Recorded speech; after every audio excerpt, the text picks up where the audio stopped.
missing footage. Message is being broadcast by the Department of Defense of the Republic. At 2 a.m. Eastern Standard Time, multiple unidentified objects were confirmed to have entered Earth's atmosphere. Discovery Houston, 20 seconds to LOS T-Drift. Roger, nice to be in orbit. The first message that comes to you is you are a divine being. You matter. You count. You come from realms of unimaginable power and light, and you will return to those realms. The vast stretches of the unknown and the unanswered and the unfinished still far outstrip our collective comprehension. 5, 4, 3, 2, 1. Broadcasting from Forest Tower Studios, all the way from the Deep South. Now, here is your host, Joe Root. Good evening. It's good to be back Monday, broadcasting from the great American South. I'm Joe Roop, and this is Lighting the Void, your voice for verity in this crazy realm of polarity. It is Monday, July the 30th, I think. That's right. And the moon is beginning its wane on into midnight, so fire up your chakras, sync both hemispheres of your brain together, and shoot your magical beam of light through your third eye tonight with us as we peer into the void on our search for truth. The call-in number is 1-800-588-0335. We are live on the website at lightingthevoid.com and the Fringe FM. You can catch the Fringe FM at TalkStream Live and tune in. The call to listen line, 701-719-3971. Tonight, we're going to discuss Preston Dennett's new book, Not From Here, which explores 10 new areas of UFO research. And I'm pretty stoked about it because every time Preston comes out with a new book, I jump on it as fast as I can because I love the guy's writing. It's good stuff. It really is. So Preston's here with us. And then tomorrow night, magician and Rune Soup's podcast host Gordon White will be with us. That's a show I've been looking forward to for a long time as well. We got some more great guests coming up for you this week. I don't want to spoil the surprise. So, yeah. I do want to say thank you to those that have donated. A few people have donated this month. The donations have gotten a little bit slim, but the people that have donated are new, so I really do appreciate you guys helping so much. And what I've thought about doing, and I really want your feedback on this, because I've had a couple of people actually hit me up in the chat and say, you know what you ought to do is you ought to do commercial-free archives with extra content, like I was thinking about doing stuff, you know, where you could hear people during the break, stuff like that. Really cool stuff, plus some extra content, commercial-free archives for maybe $3 or $4 a month. Now, if enough people tell me that they'll do that, then I'll do that, and I'll stop begging for your money, because I hate e-begging. By the way, though, the show is brought to you by Audible. Go to audibletrial.com/LTV radio and pick up your free audiobook, 30-day free trial. And I can't say enough about that. I probably got more audiobooks than all my friends together. So I only really want to try to promote, like when I promote stuff on the show with my voice, the stuff that I really use. So I hope you can understand that. I'm in the car all the time or I'm in the studio, so I like listening to audiobooks. You can email the show at contact@lightingthevoid.com. I did get a couple of emails. I actually got some hate mail. Some guy that told me I need to join the KKK or something. I don't know. I was going to read it on the air, but I lost it. I got to find it, and I'll probably read it. But you can check out the chat rooms at Spreaker if you search Lighting the Void or the Fringe FM. The chat room's over on Spreaker. All the cool people are there. Or you can go to lightingthevoid.com/chat. There's a Discord room for the Fringe FM if you want to drop any links, pictures, files, or anything of that nature. And I see, I don't know, Sammy got her shirt. I know a bunch of you got shirts. I only got 4 pictures, and a bunch of you got some T-shirts. So I don't know what's up with that. But anyways, send me your pictures. You can even, I'll blot your face out if you want me to, or I'll put some kind of funny mask on there. But either way, it's not going to matter because no one's going to see it. You know what I mean? It's not going to, what I'm trying to say is nobody cares. I just want to see. You know what? I'm asking you guys to show me yours, and I haven't shown you mine. Show me yours, and I'll show you mine. Isn't that terrible? What a hypocrite I am. But either way, I want those pictures. And, the call-in number is 1-800-588-0... What is it? 0335. That's it. So let's bring on our guest. You guys know him and love him, Preston Dennett. And just in case you don't, let me tell you, Preston Dennett began investigating UFOs and the paranormal in 1986. I was 4 years old in 1986 when he discovered that his family, friends, and coworkers were having dramatic, unexplained encounters. Since then, he has interviewed hundreds of witnesses and investigated a wide variety of paranormal phenomena. He is a field investigator for the Mutual UFO Network, a ghost hunter, a paranormal researcher, and the author of over 21 books and more than 100 articles on UFOs and paranormal. His articles have appeared in numerous magazines, including Fate, Atlantis Rising, MUFON UFO Journal, Nexus, Paranormal Magazine, UFO Magazine, Mysteries Magazine, Ufologist, and more. His writing has been translated into several different languages, including German, French, Portuguese, Russian, and Icelandic. He has appeared on numerous radio shows and television programs, including Midnight in the Desert with Art Bell, Coast to Coast with George Knapp, Exploring Unexplained Phenomena with Scott Colburn, and others. He's also appeared on this show, by the way. One of these days, that'll be in the list, Preston. He has appeared on Unsealed, Deep Sea UFOs 1 and 2, UFO Hunters, and more. His research has been presented in the LA Times, the LA Daily News, the Dallas Morning News, and other newspapers. He has taught classes on various paranormal subjects and lectures across the United States. He currently resides in Rosetta, California. PrestonDennett.weebly.com is the website. Preston, did I say that right? Rosetta? Rosetta. Reseda. I knew I said it wrong because it sounded wrong. That's what that pause was for. It sounded totally wrong when it came out of my mouth, man. Hey, good to have you back on the show. Hey, thanks very much. Appreciate it. So, what's the deal with this? These 10 new... You always got something new, man. Like, I don't think... I was telling you before the show, there are 3 people, and I'll just name one of them that I was talking about. It's Nick Redfern, and you guys, man, you guys write like crazy. I mean, there's writers... And then there's writers, you know, and I would say you're the second part. You're like a writer, you know, that's what you do. And I don't really know anybody that researches this stuff as deeply as you do and puts it on paper. I know a lot of people that research as much as you do, but putting it on paper is another thing. So I'm impressed, man. You impress me every time. Hey, thanks. I love this stuff. You know, somebody stop me. I'm addicted. Somebody stop me. Yeah. No, seriously. I mean, I really love this stuff. I think it's an important subject for one thing. It hit me real hard when I found out this was real. It was not easy. It was not good news. And I kind of always knew I was going to be a writer. And you're right. I know tons of great researchers, but most of them don't put out their stuff. So I work real hard to, get everything out there that I can. Yeah, man, but your stuff gets weirder and more bizarre every time I see a new book. You know what? You know how you hooked me. You hooked me with, the astral travel episode you had on Midnight in the Desert. That's how you hooked me. That was the first time I said, I got to talk to that guy.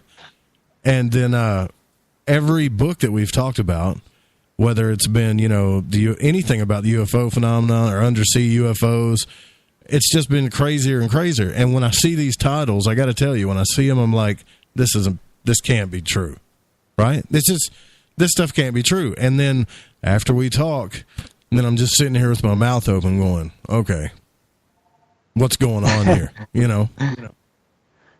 Yeah. I mean, it's, I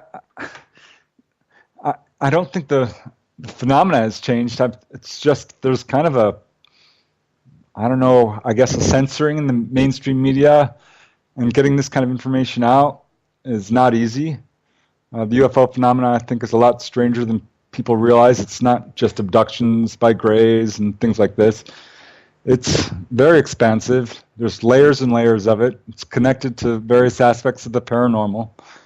And the deeper you get into it, you can see it's really just got a complexity to it that is really not visible at first look. So what makes this one different than your other two? You had 1 and 2. What makes the third volume different from the previous 2 books? Right. Well, I mean, these are all articles that I've written over the years that I've updated, and they kind of focus on these various aspects of UFO research that are not often talked about. I would call them the more unusual, more bizarre types of cases, the outliers, ones that are almost statistically insignificant, but happen enough that you really can't ignore them. And so this is kind of the third series. There's going to be another one after this. And because a lot of my research wasn't getting out there. These were all, in old magazines. And I'm like, gosh, I was going through them. I'm like, wow, I've really got to let people know about this stuff. Because I think it provides a unique insight into the phenomena and shows just how it's connected to various paranormal aspects and how it's got a depth and complexity, like I was saying, that's often overlooked. Well, there's a lot of things that are, I think this is getting a little bit more mainstreamed in the USA. Obviously, Project Blue Book, that I don't know if you've seen that preview for Project Blue Book that's supposed to come out on the History Channel. But if the History Channel is, and there's some really good actors in this film, and if the History Channel is trying to reenact something like that and do a series about it with all of those actors and put that much time and money into it and stuff, then what that's telling me is that we've become a highly sought-after demographic, which to me is a good thing because that's got to mean more and more people are starting to realize this stuff. At least that's the way I look at it. Yeah, I totally agree. Everyone knows what UFOs are. Everyone knows about Blue Book. It's time this stuff is really broken out into the mainstream. I feel like it's pretty tightly controlled to a certain extent, at the higher levels of government and military and corporations for that matter. But on the other hand, there's a sort of beast, the public, that is, what's going to happen is going to happen. If the ETs wanted to show themselves today officially, they could. They're not doing it, but I feel like it's trending towards that. We're trending towards disclosure. I don't think UFOs are going to go away. So I think it's an exciting time right now to be in this field. Yeah, I watched that movie Dark Skies the other night because Jeff told me to, and that really freaked me out. I can't decide if I like aliens or not after watching that flick. But in this book, you got this thing called Caught in the Act. And now this is something that I've talked about. Like I want to, especially when it comes to Bigfoot and stuff, I just want to catch one in the act. It's kind of like catching somebody steal something. I got to be honest with you, the book just came out. I haven't read it. I don't want you to give it away, but are you saying that people have actually caught other aliens abducting people in the act of, while they're doing it? Exactly. This is kind of why I got involved in this field. It was a quote from J. Allen Hynek. He was quoted by Bill Steinman as saying, 1 in 40 people have had an onboard experience. And I'm like, well, no way. I know 40 people. And so I asked everyone I knew. And I found out that there was at least 5 people who kind of fulfilled that qualification, had either, missing time or face-to-face encounter or an onboard experience. So abductions, I think, are a lot more common than people realize. This was kind of verified by the Roper poll several years later, which found 1 in 50 people show the markers of an onboard experience. So, yeah. So you're telling me if I go out and talk to 40 people that I know, there's a high chance. See, I didn't know that. Yeah. There's a high chance that one of them has had some type of encounter or on board of a alien ship experience. Right. See, that's so hard to believe. I know. It completely freaked me out. And this is what I always tell skeptics. If you don't believe in this stuff, go ahead, ask your wife, your husband, ask your children, ask your brothers and sisters. You're going to get a huge shock. I tell you, there's going to be at least one person in your circle, whether it's, family, friends, or coworkers, who's had this type of experience. Because everyone, most people know, I would say at least 40 people, people that they love and trust and have known for years. And this is how, I mean, I got they're involved. not telling me about it. That's for sure.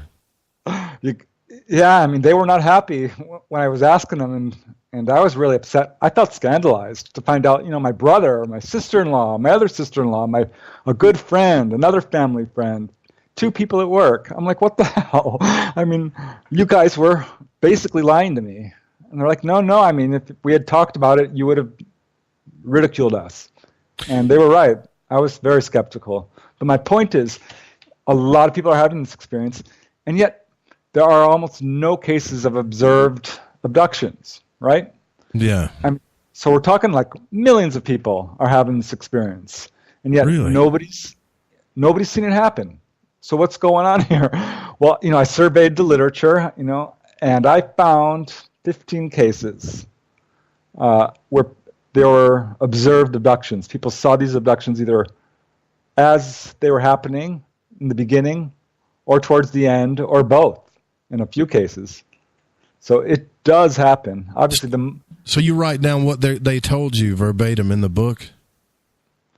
Yeah, most of these are cases and this is largely armchair research, I guess. Uh-huh. I'd say probably a couple of cases in each chapter are my own. I'd have to actually look that up to see for sure. But certainly there's some of my own cases in there, but most are from a wide survey of the literature and researchers and magazines. I subscribed to the news clipping service for years and years, decades, as a young researcher. So I've got access to all kinds of rare information, I guess. And, of course, my UFO library of about 1,000 books. So that's kind of what I drew from. And I found all these cases. And the most famous, obviously, being the Bud Hopkins case, which he wrote a book on, the Brooklyn Bridge abductions. That's a pretty well-known case. I won't get too much into it, but in short, Linda Napolitano was pulled from her Brooklyn apartment and into a UFO, and some 20 people observed it, watched this actually happen. Bud Hopkins pretty much concluded it was some sort of a display and that it was meant to be observed. And I kind of have to agree with him because it's just such an outlier, such an unusual thing to happen. But as you survey the literature, you find, it's not unique. And another example, January 3rd, 1979, Filiberto Cardenas of Hialeah, Florida, is driving with his wife, Irma, and their 2 friends along a highway at night, and suddenly their car dies. So the guys get out, they open the hood, they're looking at the engine, trying to figure out what's wrong, when suddenly Filiberto is being pulled up into the sky. He's screaming, "No, don't take me, let me go." And everyone's screaming. They look up, there's this UFO. They don't know what it is. It's just a giant object, not that high up, maybe 50 feet, pulls Filiberto right in and darts off. Well, they run to the police. They drive quickly to the police. The car's working now.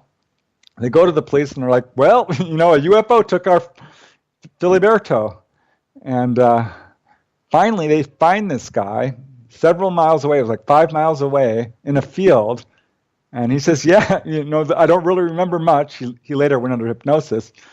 All he remembers is being sucked up and dropped down in this field. What? And are you getting these cases from MUFON, or are these stuff that you've just found about? This is actually a well-known case. There was a book written about it. I didn't know about it. That makes me look bad again. You just made me look bad again, Preston. I'm sorry, not my intention. That's all right. I'm just playing. But yeah, Wendell Stevens, he was a researcher on this. So he's a pretty well-respected guy. And the police report basically says this guy was abducted by a UFO, which is pretty good evidence. It's not obviously solid proof, but this guy was actually observed being sucked up into a UFO. And there are other cases like this. One of my favorite, June 30th, 1988. This took place in Leeds, England. I found this in the UFO news clipping service. So it was in a newspaper from England. And it described this gentleman, Martin Cohen, who was jogging in the park late at night, and suddenly this purple beam of light strikes him, pulls him up into the sky, and next thing he knows, it's the next morning, and he's being set down back in basically the same area, same park. But at this point, what he doesn't know is that several people have called the local newspaper because there were some people who saw this guy being pulled up in the middle of the night into this object, and another person who actually saw him being dropped down several hours later. So in some cases, for whatever reason, the UFO occupants don't care that they're being observed. I mean, I'm guessing that's what's happening here. I got to think that, the missing 411 cases, I wonder how many people have just been sucked up in ships and taken it. It sounds incredibly far-fetched, but I mean, if this many people are saying it, something's happening, No, I'm glad you mentioned that, because I found a distinctly, kind of disturbing pattern in this particular type of case, an observed abduction. And in a good portion of them, I haven't done the actual math here, but I think it's about 40%, people are not returned. They are seen being abducted, and that's it. They're gone. A good example, this was investigated by Leonard Stringfield, very respected researcher, the guy who does crash retrievals. He wrote a book called Situation Red, the UFO Siege, and that's where I found this account. This occurred in Hobbs, New Mexico, to a farmer. He was driving home, had just gotten home. He was in his pickup truck pulling into the driveway when this UFO is right over his car. His family is on the porch watching as he's sucked up into this UFO, and it darts away and never seen again. Several months later, they did find the body of another gentleman, a missing Hobbs resident, who was also, mysteriously missing. What turned out not to be the farmer, but it was kind of a strange coincidence there. Now, let me play devil's advocate here. I'm a sheriff, and I drive up to one of these places, and I say, what happened? And you tell me that your relative got sucked up into a UFO. What I'm thinking, you guys murdered him. You killed him. What'd you do with him? Exactly. Well, that's what happened to Travis Walton, which I do include in this list here because these guys saw Travis run under the UFO. They took off, yes, but only a short distance, maybe 200 yards, stopped the car, their truck, and one of them, Mike Rogers, turns to the site where Travis was. He can only see trees, of course, but he sees this UFO dart up through the trees, calls out to the other guys. They don't see it, but he saw it. He saw it took off. They go back to the site. Travis is gone. So no, he didn't see Travis actually get abducted, but pretty close. And luckily, Travis was returned, but a number of them, no. I mean, there was a case in Brazil to a guy named Da Silva, was his last name, Rivelino Da Silva. August 2nd, 1962, this UFO lands in their backyard. They run out there. They're looking at it. The father walks up to it. Suddenly, the area is enveloped in light and kind of fog, and the UFO disappears, and so does the father. The kids are standing there in shock. They go to the police. The police accuse them of murder, even though they're kids, and they do an investigation. Rivellino was never seen again, but they did find out that he told his friends that he had seen a UFO landing several days earlier, prior to this incident. So there are a number of cases like this. A really disturbing one took place in Pennsylvania, Northumberland, Pennsylvania, to Todd Seas. You could just spit these out all day long, can't you? These cases like that. That's impressive, man. But it's freaky at the same time. Yeah, I mean, I don't know why I'm so obsessed, to be perfectly honest. I've not been abducted. It is in my family, pretty intensely, but not to the degree that, like the people I've interviewed, who are regular encounters. But shoot, I look at it myself. I've seen a number of UFOs. I'm like, wow, on some level, I think they are aware of me. There was one point early on in my research where I'm driving home from my brother and my sister-in-law, had been discussing UFOs. This was like 1992 or so. And damned it, this little, I thought it was a bird at first. This was late July, at night. This ball of light comes swooping up to my car. right in front of the windshield. And I'm thinking, well, it's not a golf ball. It's not a firecracker. What is going on here? It was maybe 3 feet away, too. Goes back and forth 2 or 3 times. Just this little ball of light, like a golf ball or something. Dips down, almost touches the road there, and then goes straight up through the trees, straight up into outer space and gone. And, I didn't tell anyone, didn't talk about it, kind of forgot about it. You forgot about it? Why didn't you tell anybody? Well, this is something, I've interviewed people and they're like, I didn't tell anyone and I don't know what happened. I forgot about it. It's kind of like was driven out of my memory. And I'm like, well, what are you talking about? How could that possibly be? Because they're describing, an abduction perhaps or a major UFO over their car. Mm-hmm. But now I get it. I don't know. I mean, just one day I'm sitting there and it pops into my mind and I'm like, what the heck? I remember this happened. Why didn't I talk about it? I just didn't. It was almost like it was, I do feel it was purposefully driven out of my mind by whoever or whatever it was. So it wasn't because you thought people wouldn't believe you? No. That's what well, I don't know. I'm kind of the opposite. I would tell everybody, I think. Yeah. Oh, yeah, I would jump up and I have no shame when it comes to talking about UFOs. I can clear a party, a room pretty quickly if I go overboard. I have no problem talking about this stuff, but for some reason, nope, didn't mention it. Never talked about it until one day I'm like, hey, this happened, and I'm standing by it. There's no way that this didn't happen because I remember it vividly. It absolutely happened. It happened again. Are these people that are getting taken up, though? Are they children? I'm thinking what I thought was actually stupid. I was like, there's no way an alien's going to suck me up in a UFO. I'm way too heavy.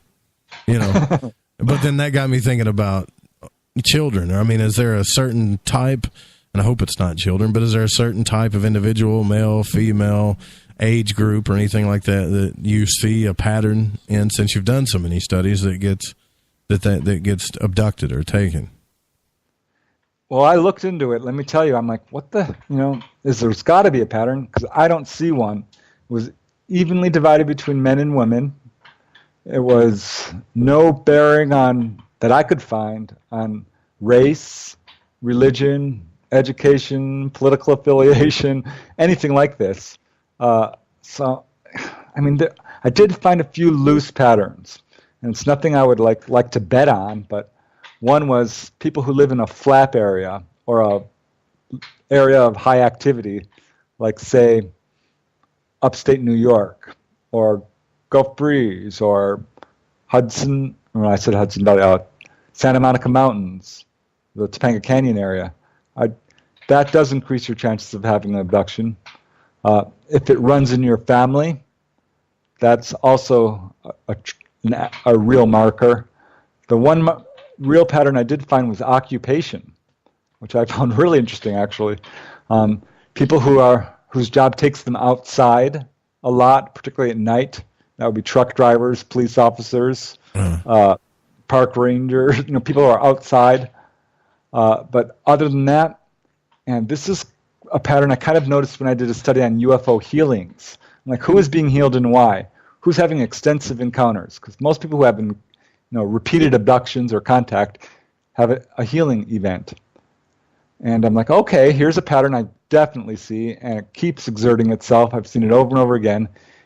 The best way, I guess, to put it would be people who are doing good for humanity in some way. And it's not a super strong pattern, but it's definitely there. And by that I mean doctors,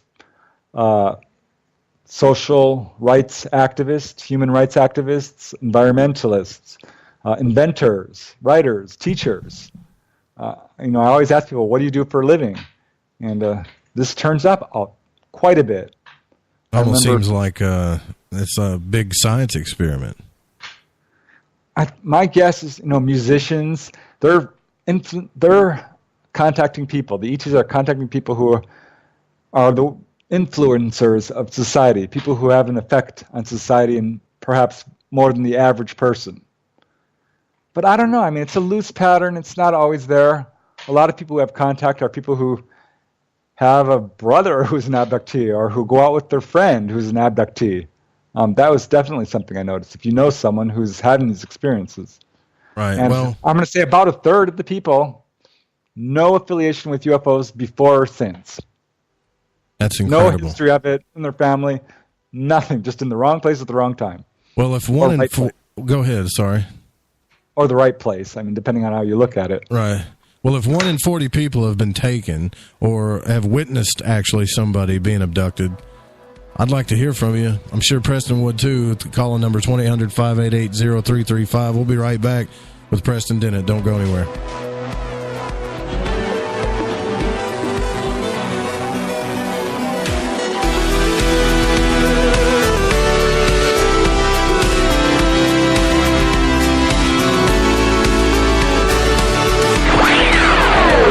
Listening to Lighting the Void Radio. This is Reverend John M. Polk from johnpolkmedia.com, and you are listening to KTLK, The Fringe FM. The Fringe FM has some of the best shows in paranormal, like Lighting the Void, The Paranormal Code, Into the Paranormal, The Secret Teachings, and so much more. Yeah, baby! We're live every night with hours of live original programming. Plus, we air some of the best shows in this genre, and we're not afraid to tell it like it is. I want the truth! Check us out at thefringe.fm. Follow The Fringe FM on Facebook and Twitter at The Fringe FM. From Studio 303, it's the Stranger Than Fiction News for The Fringe FM, bringing light to the stories that surround us.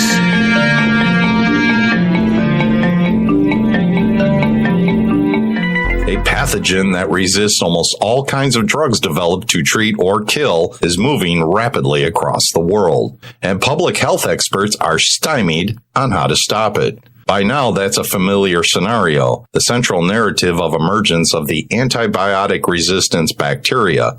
But this particular pathogen isn't a bacterium, it's a yeast, a new variety of organism so common that it is used as one of the basic tools of lab science. It transformed into an infection so disturbing that one lead researcher called it more infectious than Ebola. And this was announced at the international conference last week. You can read more on this story at Wired.com. The controversial SOAM Biotech Research Foundation in Seoul, South Korea, has been creating pet clones since 2006. Miracle Millie, a 6-year-old Chihuahua from Puerto Rico, was awarded the title of the world's most cloned dog by the Guinness Book of Records after scientists in South Korea created a whopping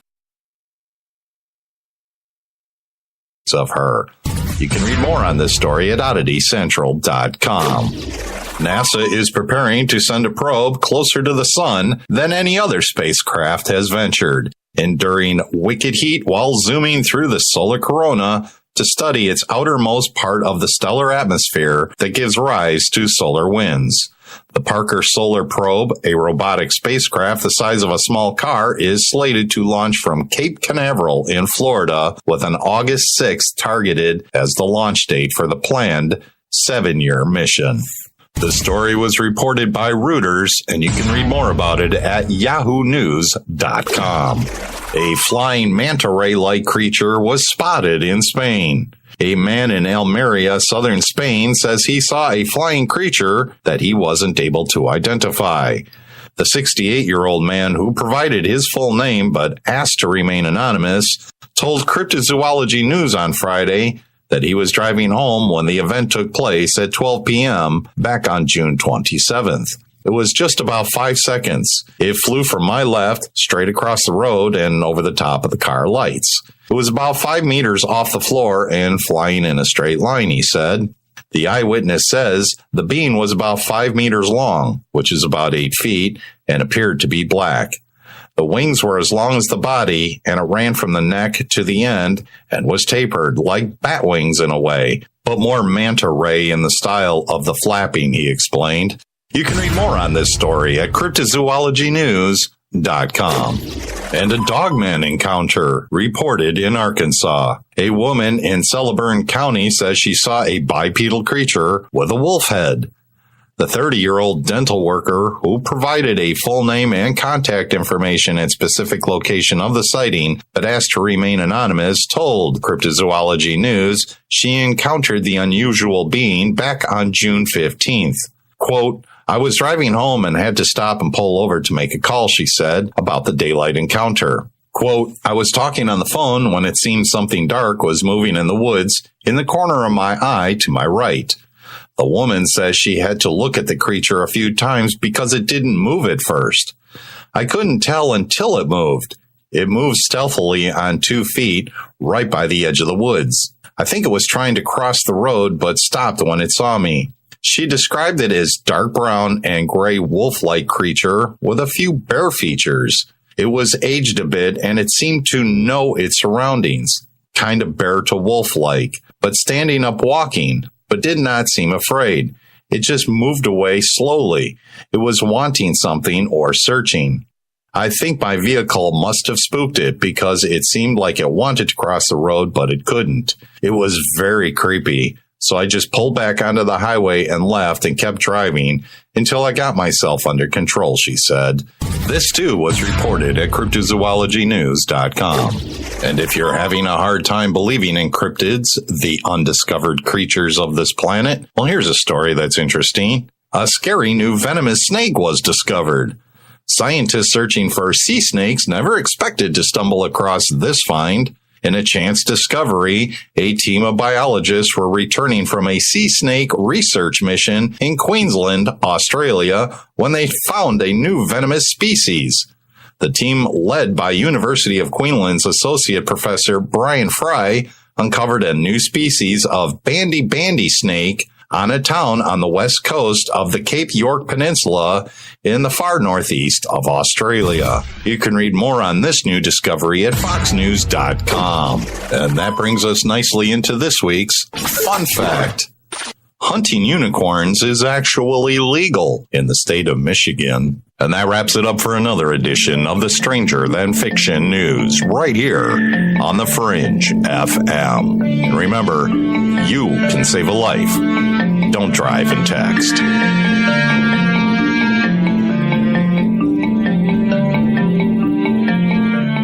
So, you love talk radio? Then you'll love TalkStreamLive.com. TalkStream Live is always on, 24/7, with the best streaming talk shows. Find your favorite talkers and discover some new ones. It's free, readily available online or on mobile with any smartphone or tablet. Finding your favorite talk shows all in one place has gotten a whole lot easier. Just go to TalkStreamLive.com. Be sure to download the free apps from Google Play or the iTunes App Store. The truth is out there. There's something out here. And so are we. KTOK Digital Broadcasting, The Fringe FM.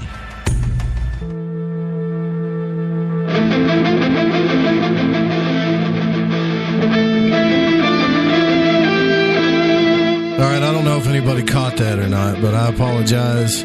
That was last week's news. I thought that was this week's news, but I titled it so close to the same that when I put the card in, that it's... anyways, so later on we'll play this week's news. My bad. Preston Dennett is here with us from PrestonDennett.weebly.net. Is that right? Isn't it .net or is it .com? .com. .com. Sorry about that. You know, I mentioned earlier that this history thing about Blue Book is coming up, but here lately I've been noticing a lot of other things in the TV, radio, whatever you want to call it, mainstream, as far as entertainment.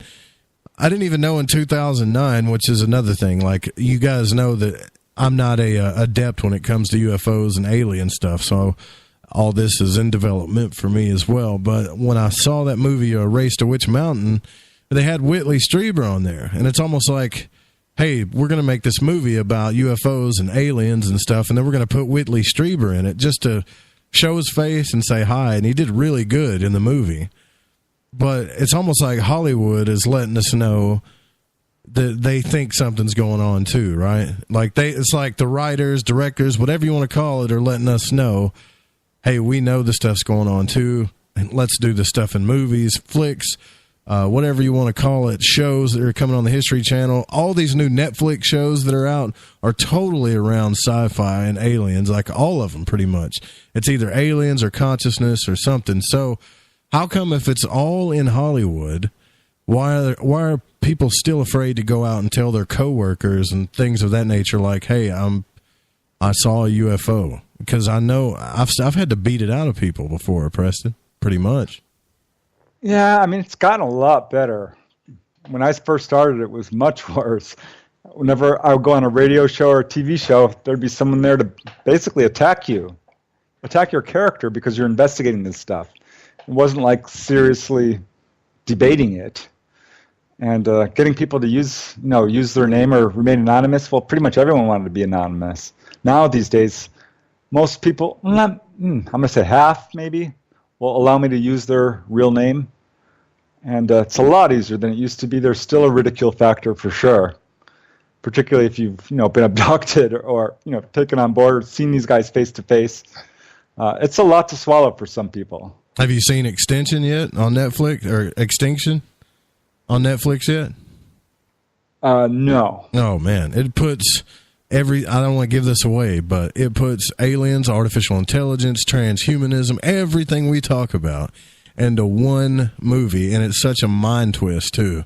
You guys need to go check that out. But it's not that I'm saying like movies are the real deal. I just feel like the public is more aware of it now. We're not 6 months ago, I was complaining about people down the street didn't even talk about it. But I think it's almost like they're wanting people to know about it. It's weird. I mean, we're not quite at the point where it's accepted as a regular thing. We still haven't had a super famous celebrity say they've been abducted. We haven't quite had the president come out and say, it's real, this sort of thing. It's just kind of along the edge there, where I feel like we're getting close. But I don't know. At the same time, there was talk about official disclosure back when I first got involved in this field. And I'm like, wow, it's going to happen any day. No, it never happened. It's always been kind of this drip, drip, drip thing. But we're edging close. Well, I mean, think about it. You grew up in the 80s. You're a little older than me in the 80s. And the movies back then weren't like this. But now we've got movies about aliens, transhumanism, artificial intelligence, government conspiracies, all the way down to true facts about it, with Barry Seal and all the stuff that happened there with the Contras and the drug importation and stuff. And right. Well, I mean, not to mention the commercials. Yeah, and I'm thinking, what the hell's going on here? I mean, the video games, I mean, it's saturated in our society. So on some level, I mean, this is, whether it's us reacting to the whole their presence, or some sort of actual program to get us used to their presence, this sort of thing. I don't know. I think science fiction is definitely reflecting what's going on to a certain extent. I don't think it's causing it, if you know what I mean. I don't think this is fantasy by any means. I think the evidence to prove UFOs is pretty much conclusive at this point within the public arena, whether it's the thousands of landing trace cases, the implant evidence, the medical evidence, the radar return evidence. I mean, the evidence is out there. But yeah, it's saturated our society on multiple levels. And these movies, and they have a way, like you remember when Edward Snowden came out and was talking all his stuff about what the government was, how they were spying on us and stuff like that. And this is kind of beside the point, but my point is everybody thought that was a big deal. It was a big deal. But to the layman or to somebody that lived down the street, it was just something they talked about. But when you watch Snowden, when you watch the movie they made with, what's-his-face, Joseph, I forget his name, I forget the guy that played, but when you watch it, it really shows you just how screwed up it was, and I think it affects our consciousness and our psyche even more, because that's the effect that these movies and stuff have. And so I got to think that at the very least, people like Whitley Strieber are starting to feel better about, man, because he was catching it from everybody when he came out with his story, right? Yeah, I mean, the Strieber story is amazing on multiple levels. It was like the first UFO book to really remain there at the bestseller charts. It was a landmark book for sure. First time a real celebrity came out and said, "This is happening to me." It really got people to take this subject seriously, I think. And but he got made fun of more than it. Like I think he was the guy that finally pushed it over to the edge. Like, I'm going to go out here, and I know all these people are going to make fun of me, but I also know that all these people are going to wake up about it too. And he, I mean, in the face of all that, he just kept going and kept pushing. And now look where we're at. Yeah, but if he didn't do it, someone else was going to do it. The time was ripe. I mean, there was a wave of publicity. It was not only him. It was, the Swiss farmer Billy Meyer. Gulf Breeze book came out not long after that. Bud Hopkins' book also became a bestseller same time. So it was a real wave of publicity on this subject. That's right when I got involved, and I rode that wave like, oh my God. I'm like, what is going on here? I don't know what I can or can't talk about as far as names of companies on this show, but I will say I worked for a major cell phone company, and when I brought up these things at work, they actually pulled me to the back, and I had to talk to the manager about it. And it was really weird because usually when your boss pulls you to the back to talk to you about things, it's because you're not doing your job or you're late or there's some type of performance issue. It's not about just the subject matter that you're talking about. And I really got, lectured at work about talking about such things, whether it was the esoteric or UFOs or conspiracy. It's almost like it was a no-no at work or something, and I never understood that. And it's still, I'm pretty sure it's still like that now over there. Right. I mean, I've definitely brought this up at work, and I've never had a problem with it. People have kind of looked at me askance sometimes, but definitely this is a thing. This is actually one of the chapters in the book. I've got this rule that I've kind of written down: see a UFO, lose your job, because it's happened so darn much, more often than it should have happened. I mean, a good example is Leah Haley. She was an abductee who was also a CPA, an accountant. Her employers found out that she was going through this and basically ridiculed her and then fired her. Another example, Alan Godfrey. He was a police officer in England. He had actually won awards for his investigations.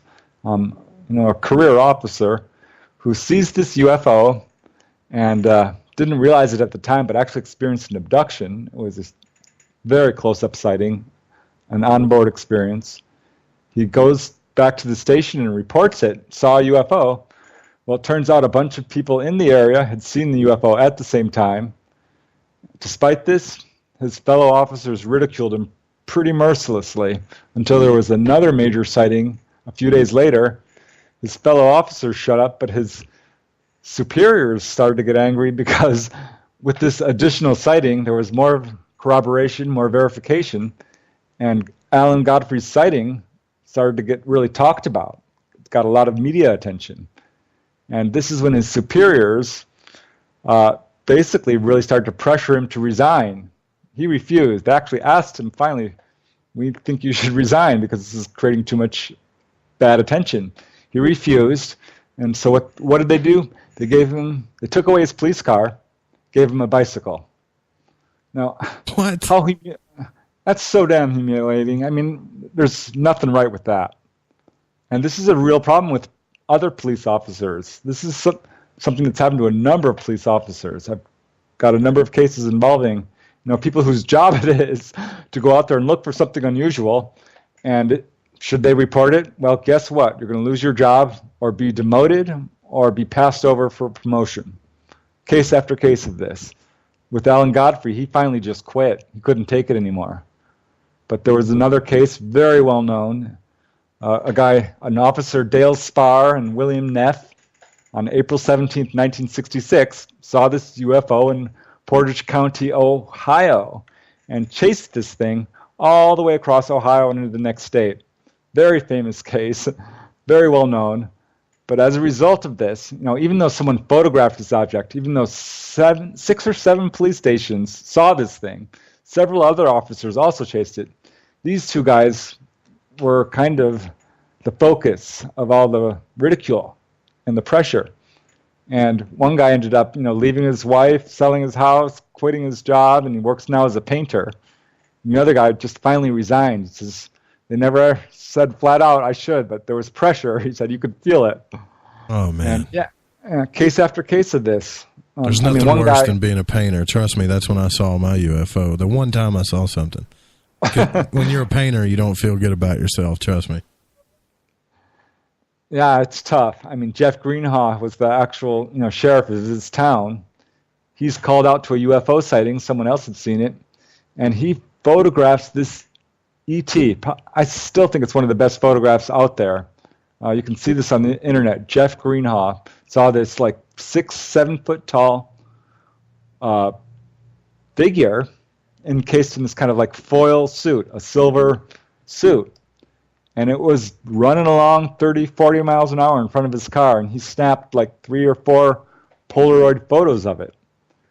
And as a result, his case went public. There was a lot of ridicule. He started receiving threats. His mailbox was exploded. His house was burned down through arson. For what? For just saying he saw a UFO? I think it was these photos, honestly. Or the photos of the tinfoil suit or whatever?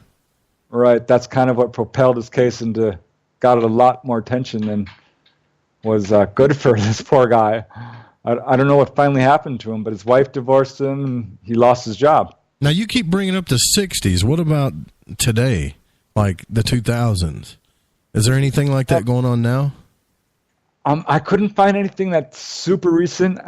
There was the Phoenix Lights incident, of course, in 1997. Frances Barwood, the councilman, she jumped into it. Only person brave enough to do that in any official capacity as a government official. And she received heaps of ridicule, was basically lost her position on the council because of it, ran for re-election, was dubbed the UFO candidate, and was not reelected. So you can't say that she was specifically fired, but I don't think the influence was good. John Mack, he was another guy who went through this. He wrote the book Abduction, and his fellow Harvard associates weren't having it and ended up doing this real kind of witch hunt investigation, which was unprecedented. And he had no complaints, John Mack. He fought back and won, but some people haven't been as lucky. That makes me wonder, because it seemed like back in the 60s and 70s it was all about flying saucers and stuff now, and now we're seeing all this different stuff, tic-tac shape things that don't really make a lot of... You don't see a lot of flying saucer stuff anymore, at least not from what I've seen. Oh, you mean like the shapes of what people are seeing? Yeah, see, it makes me wonder if back then, if it was maybe a different race or a different government project or something that was going on from what's happening now. Because now it's a lot of orbs and zigzaggy stuff and tic-tac shape UFOs. And still bothers me. I would really like there to be a little bit more uniformity in what these guys are driving around. And we're guilty of the same thing. Our cars change constantly. But still, you recognize models. And, I guess that's true with UFOs, too. I get all shapes. I have to tell you, saucer-shaped, triangular-shaped, manta ray-shaped, V-shaped, globes, blobs of light, squares, rectangles, odd shapes like an asymmetrical hexagon. These sort of things that are like not a normal shape, just kind of weirdly shaped. And yet I go outside and it's still just crickets. I don't know, man. I got to go to the desert. That's what I'm planning on moving to Arizona.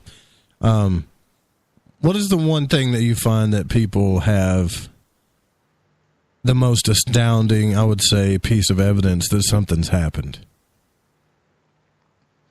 Each person comes back with various forms of evidence.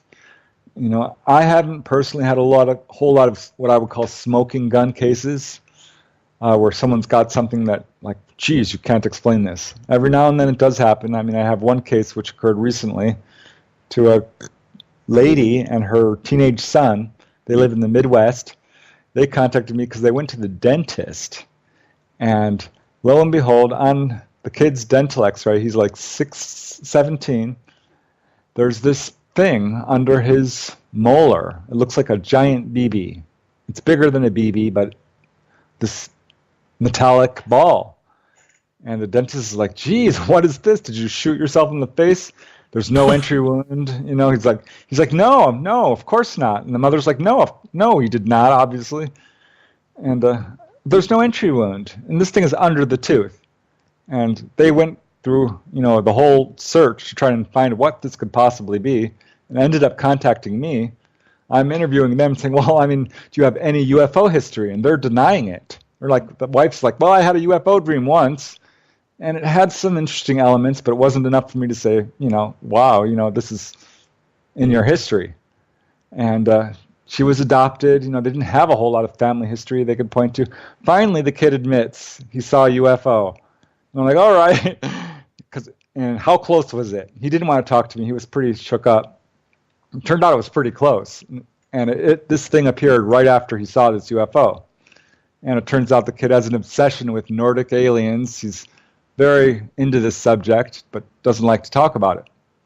Well, I was going to say, on the front of the cover of this book, it looks like that's what you're showing here. Is there a reason why you picked the blonde-haired humanoid type figure for the cover of the book? There are a number of cases involving the Nordics, or human-looking, I think is the term I prefer. But the other book, had a gray. The other one had a mantis. So I was just kind of going through the list of the most common types, to be honest. But yeah, I mean, one of the chapters in this book, these are all about the more unusual, kind of not talked about cases, the outliers. And I found a number of cases in which people have been given physical objects, basically proof of their contact, or almost given. And I mean, well, each story is kind of unique. And the first abduction case, right? Betty and Barney Hill, the first one to get any real publicity. She's ready to exit the UFO, and she's like, I want proof. Can you give me something? And the leader of the craft says, sure, look around, take whatever you want. This is, reported in the book by John Fuller and the others on this case. She sees this blue book, grabs it, she's like, I want this. And he's like, okay. She's walking, she's at the top of the ramp there, and she's stepping down it, and suddenly they start talking, the other ETs, and they're like, no, you can't have that. Well, she was furious. My point is, she got, within seconds of getting physical proof of her encounter. And there's other people who have been more successful. Betty Andreasen was actually able to hold an ET artifact in her home for a number of weeks and examine it. Another alien book, apparently. But there are better cases for sure. There's a case which occurred in South Carolina to an abductee by the name of William Herman. And his case was investigated by a whole host of researchers. J. Allen Hynek, I believe James Harder, Wendell Stevens, and others all talked to this guy because he had been photographing these objects near his home, which was next to a military base. And he thought at first that they were military craft until one of these things drops down and pulls him inside. There's gray aliens. They examine him. They give him, a few messages. They show him the engine room. A pretty typical encounter, but extensive, right? Yeah. Well, to make a long story short, an event happens. I mean, he's got this. There's a couple of books written on this case, so it's pretty extensive. But he has this experience where he's in his trailer, and suddenly the trailer fills up with light, and lo and behold, there's this bar of metal on his countertop. Seconds later, a gray alien appears and says, "This is our gift to you of goodwill." And he's like, oh, okay. He immediately called the UFO researcher, I believe it was Wendell Stevens, and told him what had happened.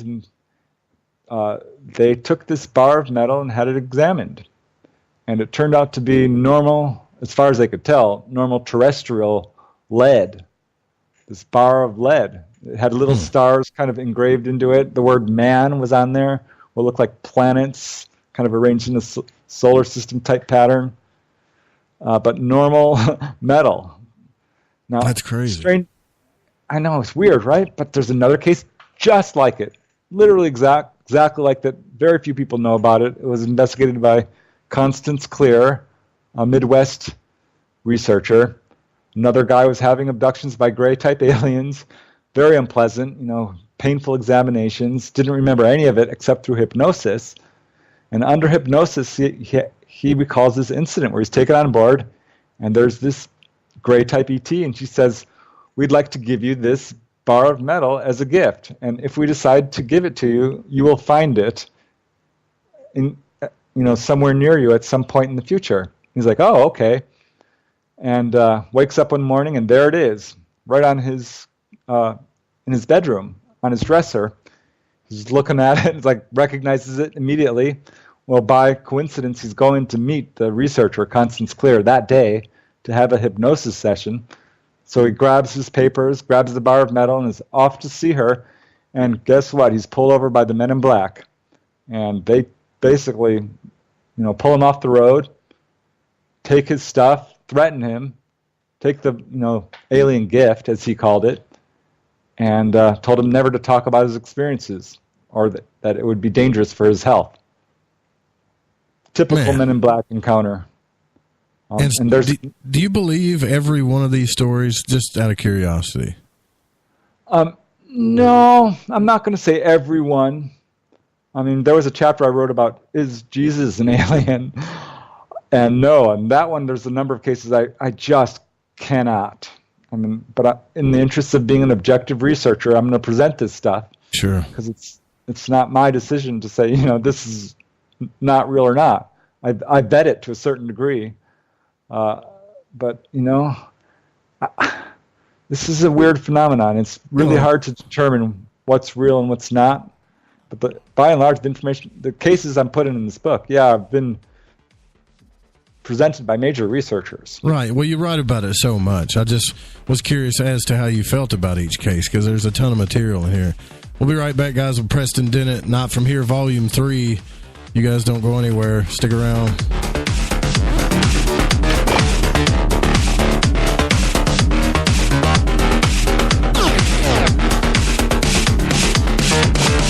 Roger, roll, Discovery.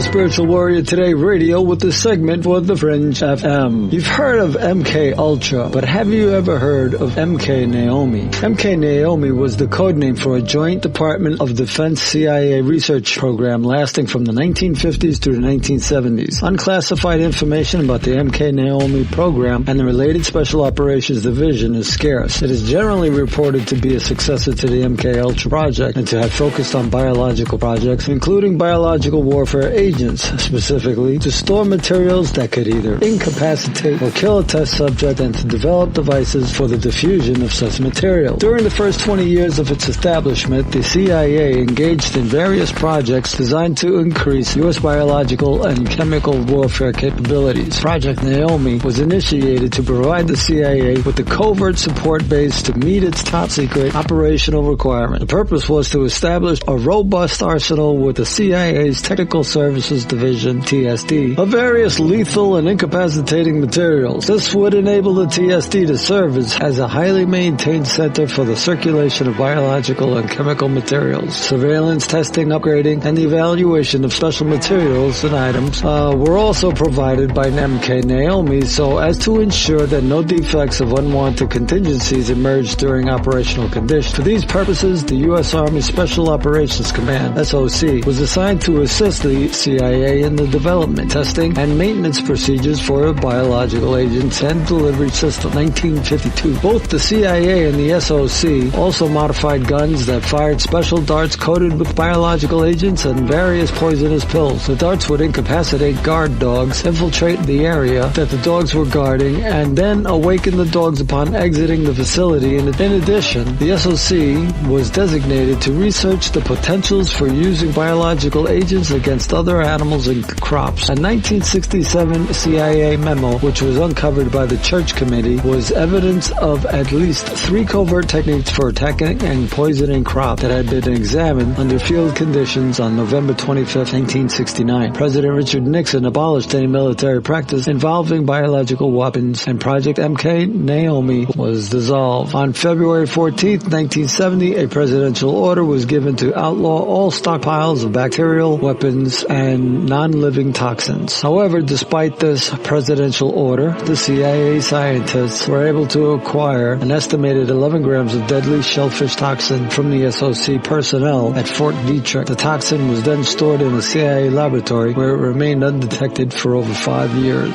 Among them, they have several different other projects called MK Ultra, MK Artichoke, Project Shatter, Project MK Delta, the CIA cryptonym, Kurt Blom and Eric Charles, human experimentation in the United States. Alright, so this has been Dan Lopez of Spiritual Warrior Today Radio with the segment for the Fringe FM. We've heard your feedback loud and clear. You called it out, and now we're answering. All new live programming, 5 nights a week. Always remember, the Fringe FM is for you, the listener, and we appreciate your feedback. Keep the feedback coming. You can email us at talkback@thefringe.fm, call the station at 501-777-5631, or send us a message on Facebook at The Fringe FM. Message and data rates may apply. Hi, I'm Frank Thomas, the Big Hurt. After I left baseball, I just couldn't stay in shape like I used to. Turns out, once you hit 40, your body has less free testosterone, and that can make it harder to get into shape. So I got back into the game with Nugenics. I'm feeling stronger with a lot more energy and drive. You want to get back into shape? Get Nugenics. All you have to do is send one simple text. Frank's right. Just text STAY to 42424 to get a complimentary bottle of award-winning Nugenics, the #1 selling free testosterone booster at GNC. Its unique man-boosting formula is powered by Testofen, a patented key ingredient clinically researched to help a man feel stronger, leaner, more energetic, and more passionate. And guys, she'll like the difference too.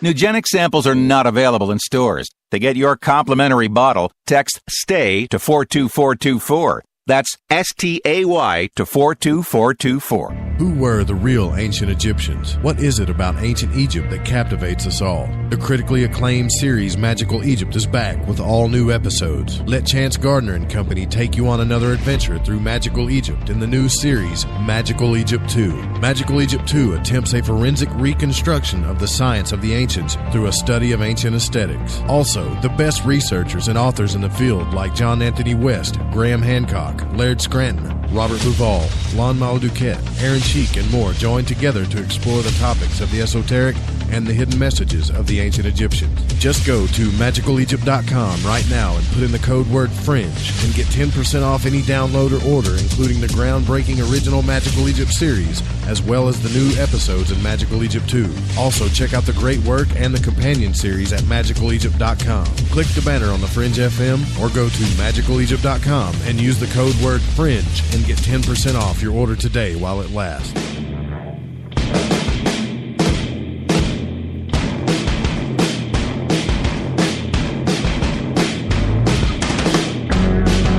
Ahoy there, Gigi here.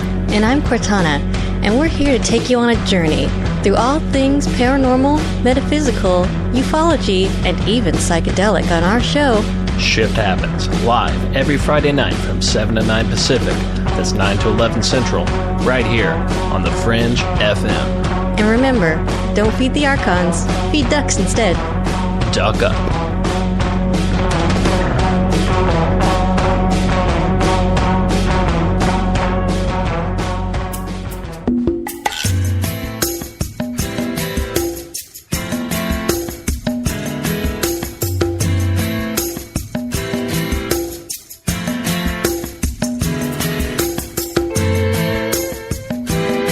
to call Joe, pick up the phone, dial 1-800-588-0335, toll free from the United States or Canada.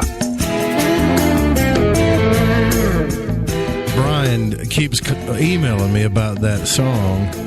That is Bundy. The name of that song is As Is by Bundy. I don't know why that message isn't getting across, but there you go, Brian.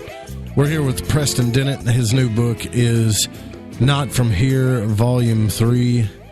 I got to say, there's a lot of catchy subjects in this book, Preston, but the one that obviously grabs me more than anything is the truth behind alien anal. And that subject hasn't been talked about in quite a long time. I think everybody's afraid to go there, but I mean, if you figured out the truth, I'd definitely like to know about it. Yeah, I did an in-depth analysis.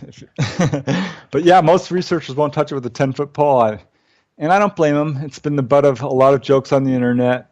It's not, the media sort of latched onto this one aspect of abductions, and it's become kind of the defining thing about UFO abductions. I mean, if I had a nickel for every time someone told me, oh, I don't want to be abducted because I don't want to be anally probed, I mean, I'd have bags of nickels. Having to deal with this one question, finally I just threw up my hands and was like, fine, let's talk about it. I'll do some research into it. And found some kind of interesting things. One thing that instantly surprised me was it wasn't easy to find reports on this. Probably the most famous is Whitley Strieber. And God bless him for being, really honest in his book and talking about all the things that happened to him. For some reason, the media latched onto this one thing, this anal probe incident he had, and he got a lot of grief over it. Really became kind of a thing the media just would not let go of. Yeah, it was rough for him, for sure. I remember that. Which I think has more to say about us than it does about him, really. Because, what is it about this subject that is so fascinating to the media? And, I kind of get it. It's gross. It's a little bit taboo. Scary, for that matter. But it is real, and I think that for the people who have to go through this, it's very serious. I found about, a good half dozen cases, and they all pretty much describe the same thing. And as near as I can tell, this is just your simple, a part of a physical exam. A lot of the people who are taken on board describe the abductees as doctors, and this is just part of the procedures that they do. And as near as I can tell, it's to determine the health of a person. Typical case is Jim Sparks. He's a conscious abductee. He didn't have to go under hypnosis.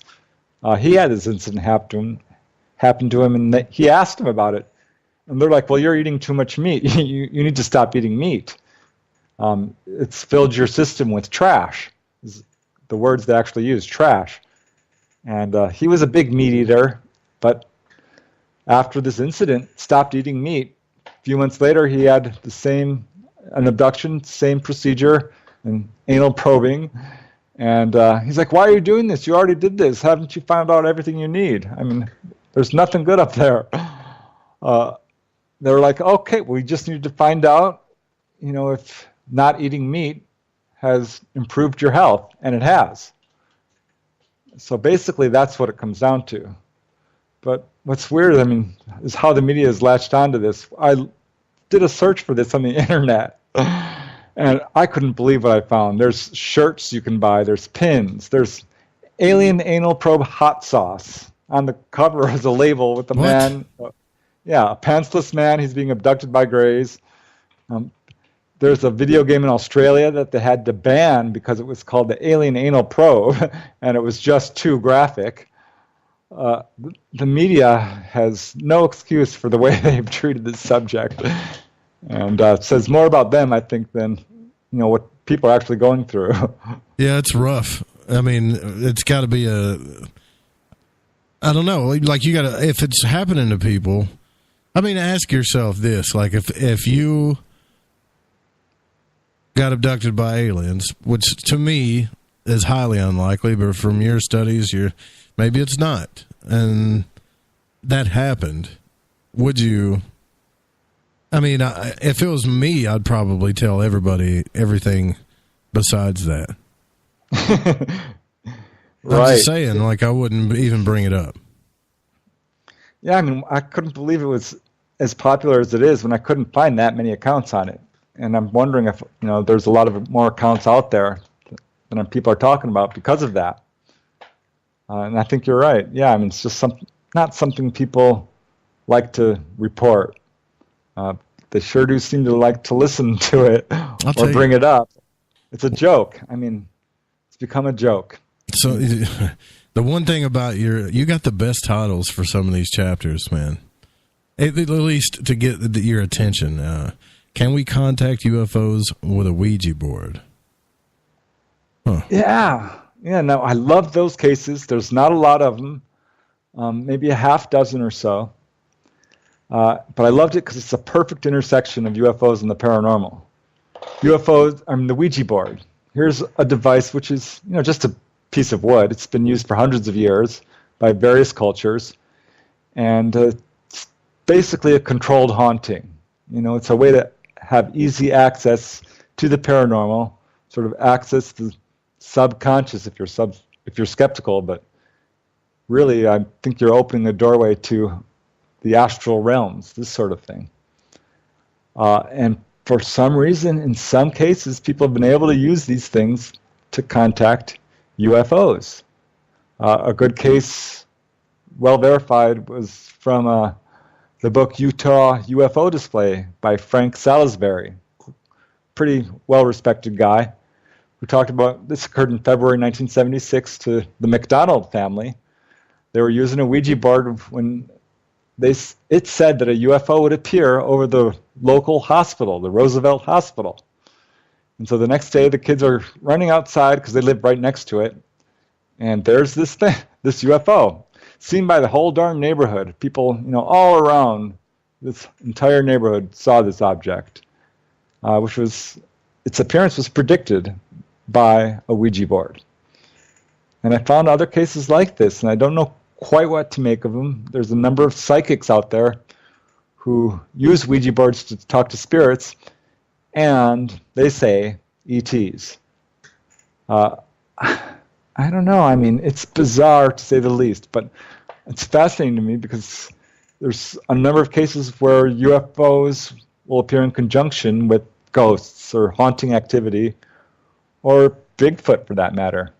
So there's something going on here. And I think what does your instincts tell you? I mean, you're an astral traveler, right? You've traveled in the astral realm. We've talked about it a little bit. Right. What do your instincts tell you how this connects to the ET experience? Well, I think we've been trying to label the ETs as extraterrestrials, and I'm a believer, that's my assessment. I think the evidence best fits the extraterrestrial theory. These guys are physical guys like us from other planets, as near as I can tell. But there's this interdimensional aspect to them. They've mastered it. Look at it this way. These UFOs turn invisible. They turn at right angles. They expand and contract. They can do all kinds of things that we can't do, that we would consider defying the laws of physics. And I think what it's pointing to is their mastery of these other dimensions. People have had out-of-body experiences and found themselves inside UFOs. There's sort of a bleed-through in this, certainly, and people have been taken on board UFOs and had out-of-body experiences aboard UFOs as well. I'm thinking that it's possible to contact some of these ETs in the same way that you contact ghosts. They're highly telepathic. Telepathy is the norm when someone's taken on board. Right. That's one of the reasons why I study the esoteric, and I talk about magic and astral travel and mysticism and all this stuff quite a bit, because in my mind, I'm really thinking that it's just a science or a natural law or truth that we just haven't discovered yet. The whole UFO field is tough because for skeptics, I remember I'm looking at these stories, I'm thinking, okay, wait, we have aliens and telepathy and levitation and invisibility. I mean, just stop at this point. And I wouldn't even look into the Bigfoot or ghosts at this point early on. But at some point I was forced to, because it all comes together. And I think that's how these Ouija board cases are occurring, is that people are in telepathic contact. And ETs are, yes, they're able to be contacted through a Ouija board. Use at your own risk.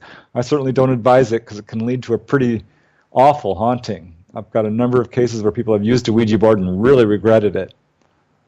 I've done it with someone who's a physical medium who's had practice in this sort of thing. But I wouldn't just play with it willy-nilly without doing, at least some sort of clearing meditations. Yeah, or some type of, I see what you mean. But what I'm saying is the paranormal activity that we have now that is unexplained has been written about in a lot of esoteric books that are very old. And even Robert Monroe talked about how he touched people. And then you got, I don't know, it just seems to me like it all runs together. I don't know. I wish I could explain it. That's pretty much what this whole show is about, is I'm trying to figure out why these two things are going together, or these things are happening together. And it's almost like we're closing the gap, but we still got a long ways to go. Well, that's kind of a lot of what this book focuses on. There's a chapter on UFOs and Bigfoot, same type of thing. A chapter on, is Jesus an alien? And is Jesus an alien? Right. And totally serious here, there are, a dozen cases at least where people have been taken on board a UFO and they're seeing religious figures. Jesus or angels or people that they feel are Jesus-like, or Jesus flat out. I mean, and these people are absolutely sincere, 100%. And so are the people who feel like this subject is, demonic. I included a few cases of that as well. Just, I have to be fair here. I mean, there's definitely a paranormal aspect to all this stuff. I think it would be a huge mistake to ignore it, just as it would be a huge mistake to ignore the nuts and bolts aspect. This is why I think we're dealing with ETs, is because of the nuts and bolts aspect. I mean, we have the craft. We have the bodies. We've cut them up. There's a biology to them. You can smell them. This stuff leaves landing traces. There's radiation. It's definitely physical. It's a real phenomenon that's 100% there. But there's this definite paranormal aspect that would be a huge mistake to ignore. And like these Jesus UFO cases are statistically insignificant. I will say that. So people are saying they saw Jesus come out of a UFO? Is that what you're saying, or am I getting this wrong? Nope, that's basically it. But there's so few of them. That's the problem, Joe. I mean, there's enough where you kind of have to look at it, but not enough to say, well, to really draw any solid conclusions. So you've got a number of people saying, yeah, I was taken on board a UFO, like the Twiggs family, these contactees from Oregon, started out having pretty scary abductions, ended up turning into contactees, having friendly encounters. They were healed, and said at one point they saw Jesus. They felt it was Jesus aboard a UFO. And I'd like to say that was the only case, but no, it's not. Oprah Winfrey, she did a show on this subject. One of the callers in describes her encounter. She says, wait a minute. Oprah did a show on this? She sure did, back in the day. Oh, I missed that one. She talked about a subject of UFOs. A bunch of people were talking about their experiences. Bud Hopkins brought some of his clients on, but there was one lady who called in and says she had this experience. It was a UFO. She found herself walking out of her house or being drawn out and into this object. She was invited aboard and saw someone that she perceived as being Jesus. So there's another book from Italy, Angels and Starships. A number of Betty Andreasen, good example. She calls these ETs that she sees angels. That's how she perceives them to be, even though she describes them pretty typically as grays. I don't know quite what to make of these cases. I'm guessing in some of them there's a religious culture that's having influence on how they're perceiving this. Because I've had a lot of people. Yeah, I mean, William Buhlman, who I'm trying to get back on this show, has done a lot of stuff with the Monroe Institute, big time out of body traveler and consciousness guy, and talks about that everybody's got a belief structure. And even after you pass, you'll go to a place that lines up with your belief structure. Like he ran into people that were in this place that kind of looked like the way heaven describes, and they were all in a church. He ran into all kinds of different places that can only be described as what people believed was going to happen after they die. Yeah, I've done some of that myself. I went to the happy hunting grounds, Native Americans. I've been to the heavenly realms. I've been to the lower, what I would call more hellish realms, which are much darker, very much like Earth on on a bad day. When the traffic is terrible and everyone's honking and screaming in lines and this sort of thing. But I do think that that's true. And if you go out of body, you will see that thought and belief really have a huge influence on what you perceive. Yeah, but isn't that a bit unsettling? It is for me. Like, it's unsettling because this is a crazy question, but I want to know what ultimate reality is. Is there such a thing? And according to what has happened to Robert Monroe, you, William Buhlman, I know Whitley Strieber's doing astral travel now and talking about it a lot. There is no reality. It's all like, maybe there is, we just haven't found it, but it's all just consciousness, which is what Thomas Campbell talks about. So what the hell are we then, if that's the case? Yeah, well, this is the big message from the ETs. I think that's really what they're trying to do, is wake us up to this sort of the power of our own consciousness. And it's bizarre, yeah, to say the least, to go out of body and just think something and have it appear in full color. The power of thought cannot be underestimated. It's been a while since you've done this, right? Because I know you used to do it a lot.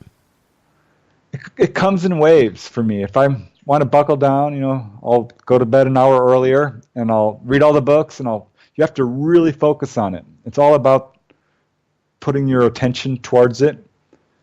I still do it pretty regularly. Once or twice a month, I'll have at least something.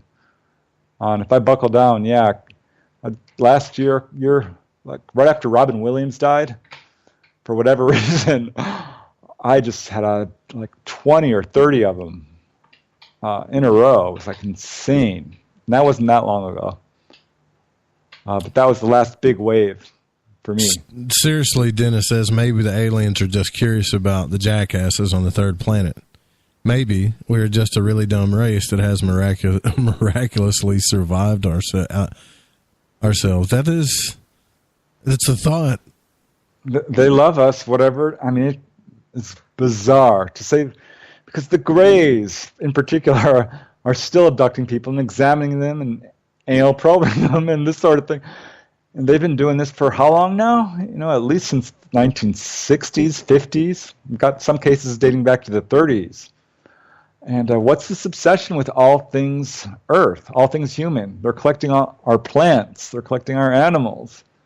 And it's not just grays. It's, the three main types I get are grays, some variation, human-looking, the Nordic, and the praying mantis, and scattered reptilian and weird humanoids.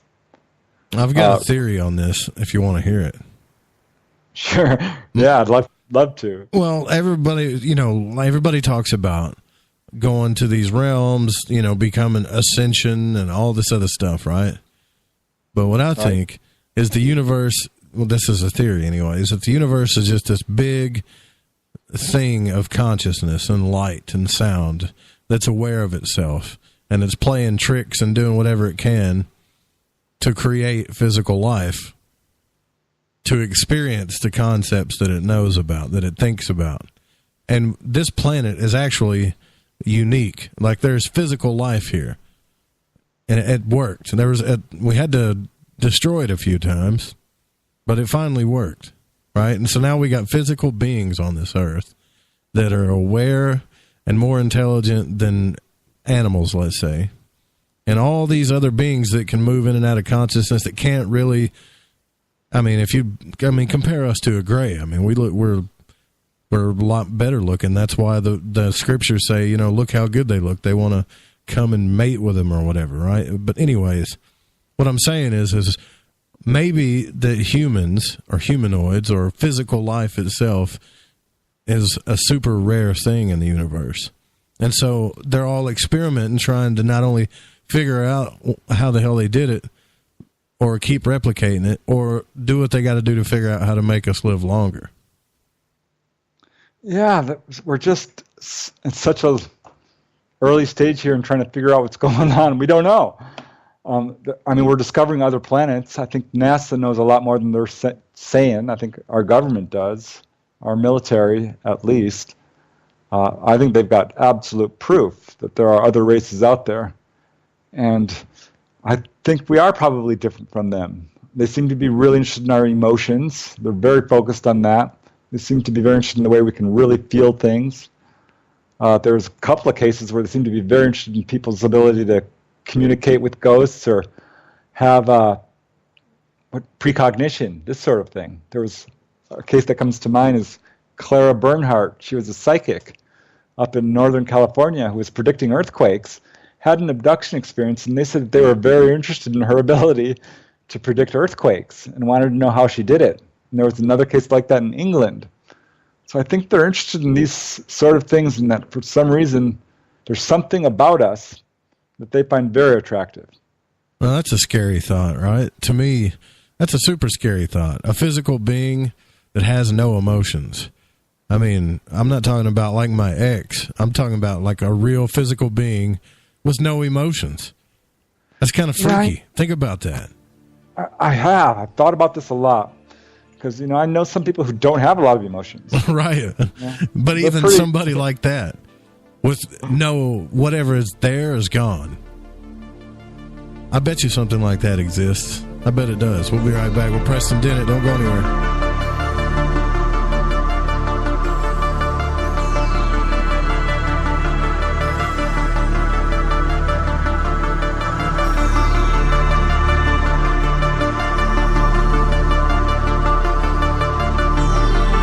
So, you love talk radio? Then you'll love TalkStreamLive.com. TalkStream Live is always on, 24/7 with the best streaming talk shows. Find your favorite talkers and discover some new ones. It's free, readily available online or on mobile with any smartphone or tablet. Finding your favorite talk shows all in one place has gotten a whole lot easier. Just go to TalkStreamLive.com. Be sure to download the free apps from Google Play or the iTunes App Store.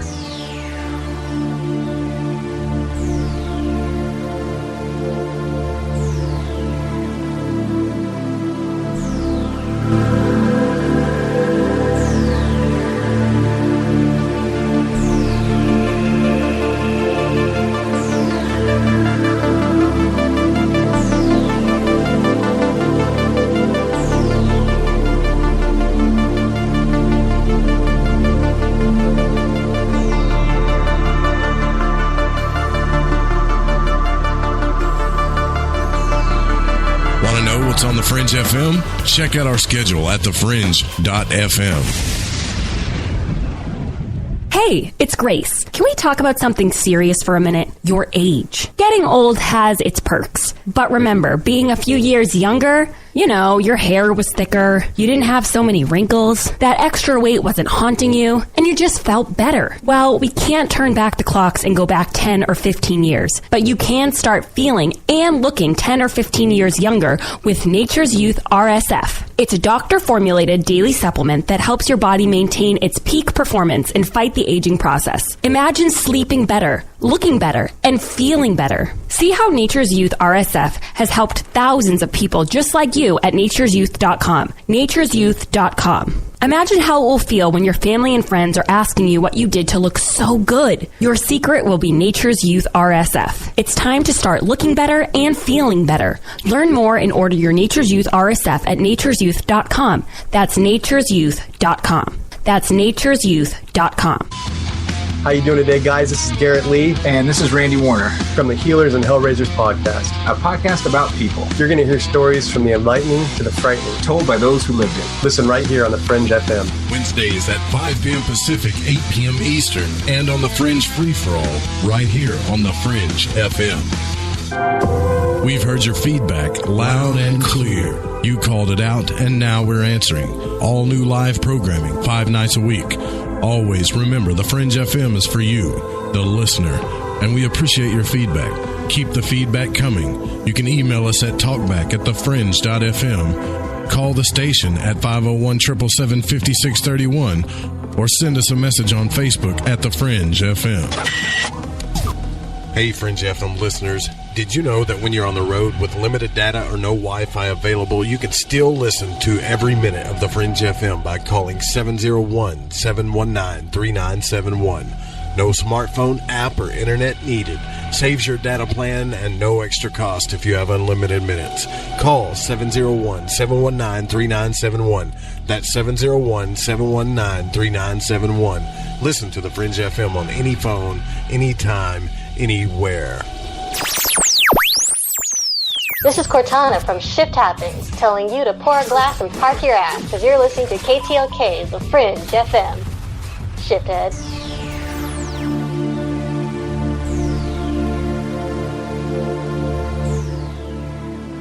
Physical alien beings with no emotions. And I know some of us know people like that have no emotions whatsoever.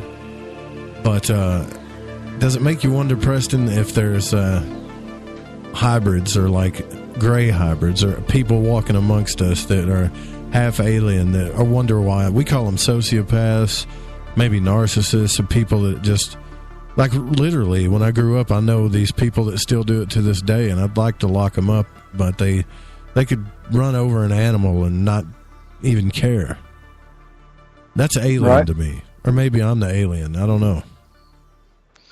Yeah, I think as humans, we're a very emotional species, and we like to think of ourselves as compassionate and caring and connected to each other. But there are sociopaths out there. Maybe, I never thought about this. Are the Greys sociopathic? Right. With their disregard of, compassion, or their unawareness of their emotionally not very expressive. Well, you have cases where people are saying that they get angry, or they're angry, and I guess that what you're saying is sometimes the Greys like, oh, well, we don't understand anger or something like that. Right. You correct me here on this. No, you're absolutely right. I'm going to say a good half of the reports I get about Greys, people feel like they're treated like a lab rat. There's not a lot of emotion. The only emotion comes across like arrogance, and people feel like they're not respected and they're being treated like an animal. But that's certainly not true in all cases. I mean, there's one case where I was talking to you earlier about where a gentleman was having pretty horrific abductions that he was not recalling, except through hypnosis. But under hypnosis, he did recall abductions and examinations by gray-type aliens. And he was arguing with them and screaming, and he's like, I'm mad as hell. And the ET said, what's mad and what is hell? And he's like, okay. And he proceeded to explain how he felt. And the ET admitted to him that they have a real problem with human emotions. And I see that come across in a number of cases, but certainly not all. I mean, there's one case I investigated involving this gentleman who was having repeated abductions by gray-type ETs. And one evening, he had just noticed this pimple on his face, a boil. And his wife found it, and he started joking home, maybe it's an alien implant. I've been having all these encounters. Well, that night, he had an encounter, and he's on board his UFO. He's fully conscious, and the gray-type ET was furious. starts shouting at him, saying, "This is ridiculous." This is kind of word for word what the ET said. "This is ridiculous. I can't believe you found another one of these implants. Now I'm going to have to take this out." And he's like, "No, you don't need to take it out. I won't touch it." And the ET's like, "Nope, we're taking it out. Because now that you know about it, you won't stop thinking about it." And do you find it odd that these aliens, I don't mean to cut you off, I'm sorry, but do you find it odd that the aliens are speaking English all the time? No, well, yes and no, because they speak Spanish, by the way. They speak French. Okay. They speak whatever language. And I've got a case where this guy was taken on board, kind of a segue, and he was conversing with these praying mantis-type ETs, and they told him they speak every language on Earth. Flat out. So they exuded intelligence. So they don't understand anger. They don't understand. Now, is this with all of them or just certain types?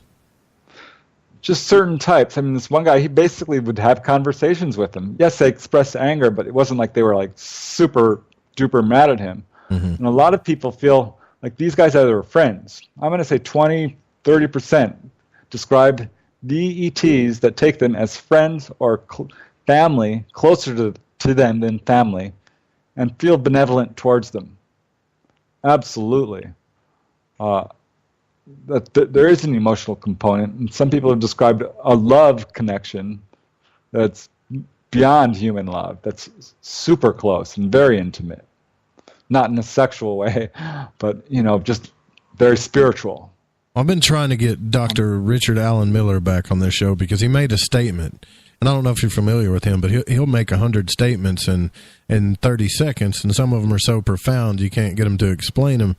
But he thinks that the Greys are AI, which would make sense based on what you're telling me here.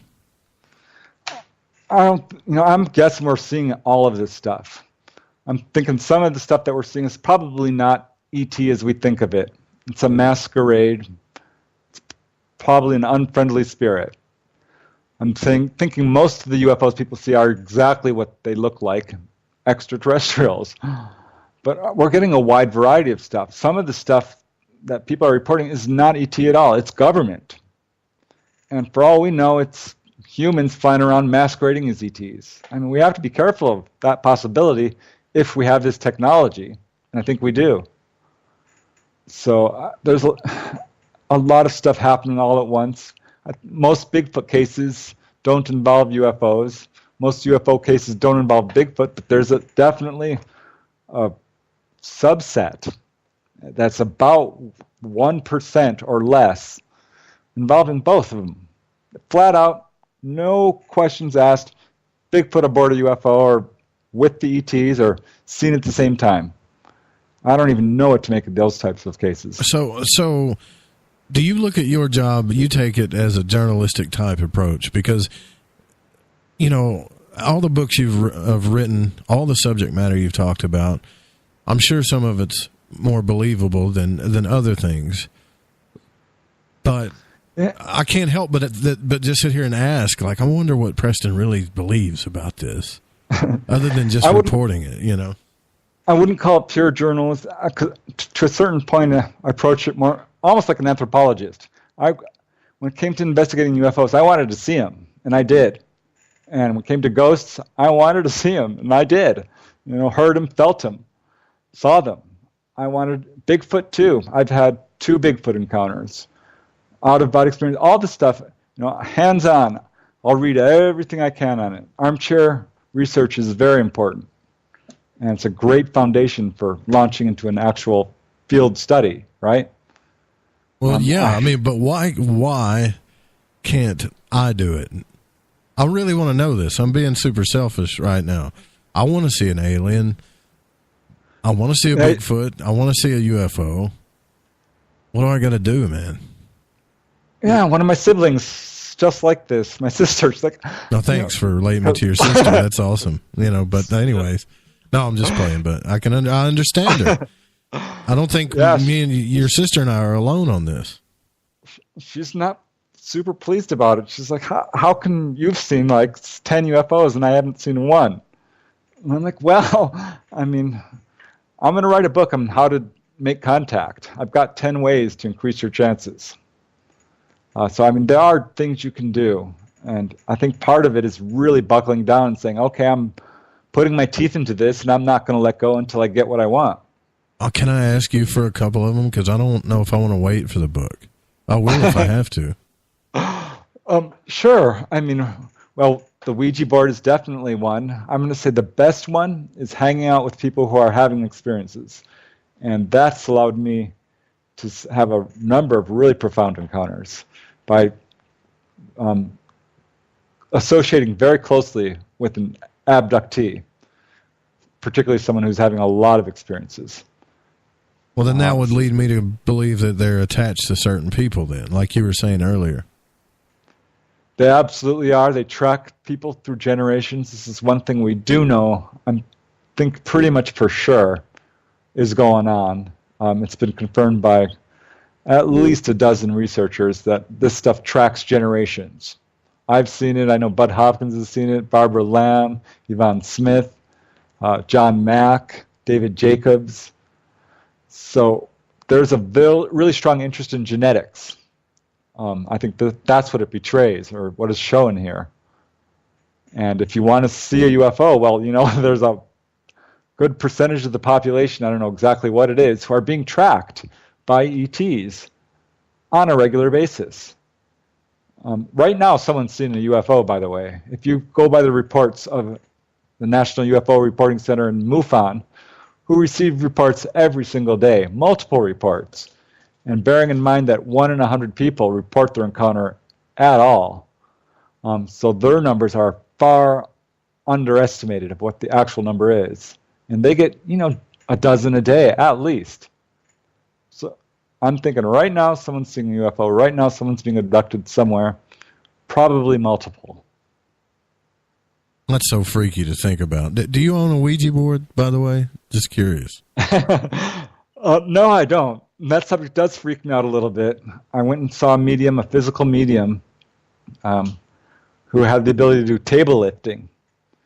And it was really impressive, and I did a lot of experiments with her. Is that where you put 2 fingers under them and light as a feather, stiff as a board thing, or am I thinking something different? No, this is different, where you rest your fingers on top of a table, and the table will rock back and forth and answer questions, yes or no questions. And I've used the Ouija board, but there was some fallout. I mean, the lady who was doing it had a mysterious fire in her kitchen. She had some unexplained noises in her home.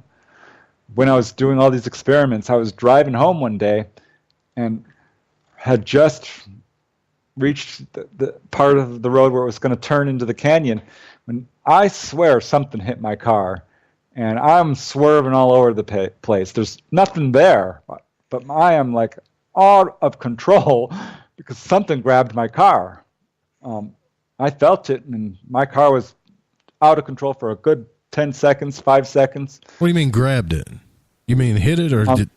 Hit it, grabbed it, and I don't even know how to describe it. It was different than anything I've ever felt. And I kind of attribute it to this because this is when I was doing all those weird interdimensional experiments. And this is the sort of thing I've heard, happen to other people. And, I told a few people about it, and they're like, well, maybe you hit some, gasoline on the road or an oil slick. I'm like, well, I don't think so. I mean, that's not... Oil slick, come on. I mean, it's possible. But, I've been in a few scary situations like that with, ice on the road. There was one incident where we had a huge mudslide, and I did almost lose control, and it was really scary. But this was weird because there was nothing there. There just wasn't. And this is definitely something, which I warned about. I'll warn about again. If you're going to be doing the Ouija board, you better be careful. Because here's the situation.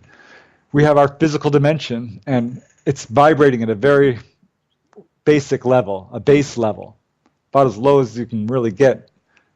It's my understanding. I'm sure you can get lower, but it's a very base level, and right above it is also a very low level of interdimensional astral realms, and this is where all the murderers are, the drug addicts, the rapists, the people who are attached to their homes for whatever reason. You've been to this place?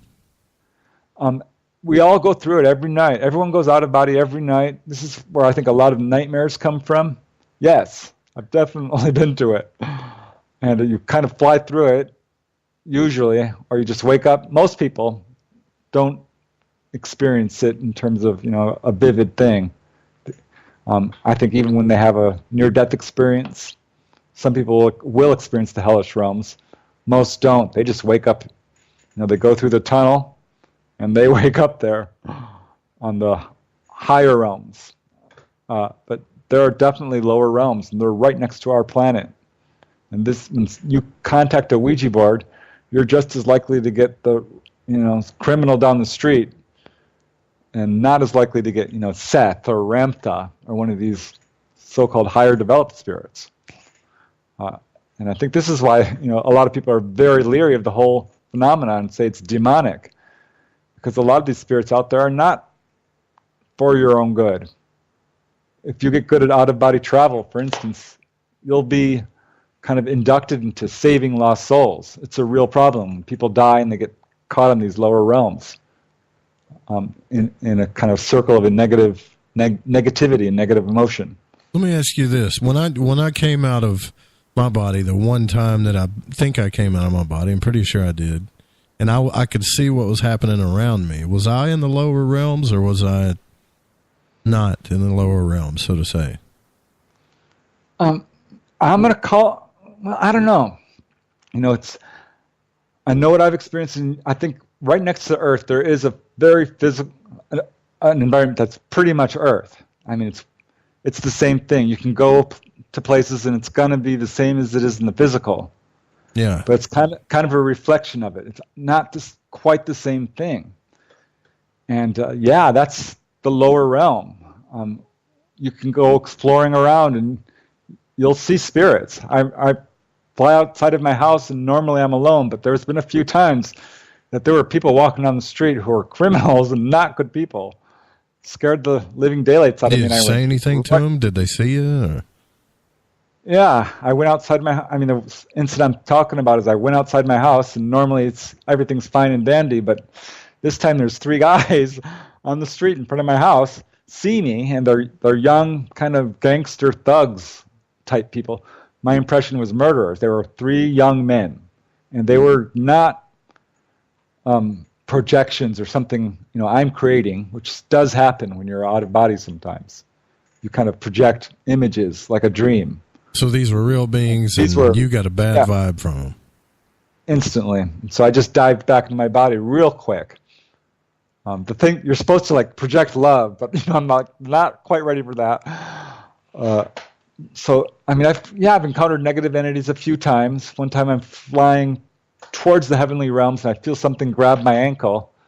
I'm like, ooh, what's that? Because I feel 4 fingers, and 2 on each side, and they're kind of like little sucker fingers. Oh, God. And I remember reading about that. I'm like, well, didn't this happen to Robert Monroe? I think so. Yeah. I'm like, well, this is weird. Well, he talked about a fear state that you had to go through. Like he's something about a state of fear, or maybe it was a level of fear that always had bad stuff in there that you had to go through, and then past that he would get what do you call it? Sexual feelings that he had to work through that, and then once he made it through those 2 things, he could go. But I'll never forget reading that book when he talked about the things in the lower realms he would run into. And the one thing that scared me, Preston, to this day, I cannot stop thinking about it, is when those beings were there laughing at him while he was struggling with this, fighting this thing for his life, praying to God, and these things said, listen to him, praying to his God, and laughed at him. That's pretty scary. It's brutal. Yeah. I haven't had a whole lot of negative experiences, to be honest. That little sucker thing, I just peeled the fingers off. I had a friend who died of alcoholism. This was not too long ago. And instantly started having experiences with him. And he was in a dark place. Initially, he was pretty upset and kind of screaming. And I'm like, it's going to be all right, And he was like, I'm not ready, is what he kept saying. But then I saw him again. And it was in one of these lower realms, which are very Earth-like, but kind of dark and like a bad part of the city, kind of. And I'm trying to get in contact with him, and I can't reach him. He's behind this barrier. And I'm trying to talk to him, and he's thanking me for, all the prayers and stuff. And this guy comes racing up to me, manifests a car, and tries to run me over. And I'm like, what the hell? I fly up, and so that began this 5 or 10 minute long chase. Where this sounds crazy, man. This sounds, I'm sorry, like he manifested a car and tried to run you over with it. Really? Yeah. On these higher realms, that's nothing. Telepathy is real, teleportation, flying, telekinesis, and creating objects. You're telling me I could go into the astral realm and manifest Kit, the car that the Knight Rider car, if I wanted to, and drive it. Yep, that's absolutely normal. This is like what Robert Monroe was talking about. You go through these kind of stages. One is like dealing with your various suppressions. For me, it was anger. I would rip stuff up. I also had a lot of gluttony, where I'd create feasts of food and just gorge on it. I had to go through the whole lust and sex thing, which was very intense, much more intense sometimes than waking life. Yeah, I've heard, I've gotten some messages on Facebook from some women about that. They call it spirit rubbing. They had to explain it to me. They said, well, you get in the astral realm, come hang out with me, and no spirit rubbing. Hee. I'm like, what the hell is that? What is spirit rubbing? Oh, you'll find out. What? Yeah, Robert Monroe said he just would not do it and just put it off. I just did it. I'm like, I'm going in, I'm diving in. Experienced it all and just got through it. Just kind of, because the great stuff is on the higher realms. Absolutely. Like the Akashic planes, the higher planes, which are much brighter. They vibrate at a much higher frequency, but I don't know. It's very hard to describe. It's just so pure, and I don't. You're talking about astral sex. Is that what you're talking about? Is that what you're trying to explain? That it's better than this Earth? Well, it isn't. Well, I'm not going to say it's better. It's different. It's more intense sometimes. Gotcha. But what's better beyond that is, that's the astral realm. Then there's I'm going to say that's like right next to the heavenly realm, right? Like right there. But the heavenly realm's a little bit above it. It's very pastoral and it sparkles and it loves you and it's amazing. It's like Nirvana. It's great. You don't want to leave. But you can go beyond that. And there's like crystal realms, and the Akashic plane is above that. This is probably as high as I've gotten. And it's kind of, Robert Monroe talked about this, being out of his body, and then even though he's out of his body, he has another out-of-body experiences. So there's multiple bodies, is what I'm trying to explain. It's not just your astral body.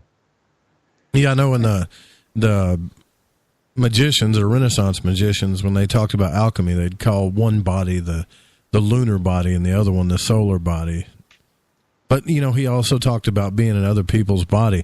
And see, this kind of goes back to your whole thing about this book that I'm curious about with these aliens. It's like they understand. Some of them, I believe, understand this stuff. I really think if you watch some of these films, like I watched a film Tim Doyle had where a military plane was chasing this blob of, it was just a blob, like you were talking about earlier, right? A blob of light, you could say. And I don't even know if the military plane was chasing it or it just happened to be there or whatever. But the thing went into a mountain and disappeared. It was the craziest thing I've ever saw. Yeah, they definitely understand all kinds of stuff better than we do. Just in terms of the beams of light, which can not only levitate someone, but send messages, heal people, lift things, turn solid objects transparent. It goes on. But I will say this, guys, for some of this stuff, it sounds crazy. I know that, like Preston's saying, Robert Monroe talks about these earthly or hellish type realms. Lon Malo Duquette talks about it in his book, I think it was The Astral Light or The Astral World. Dan Lopez is saying Edgar Casey talks about it.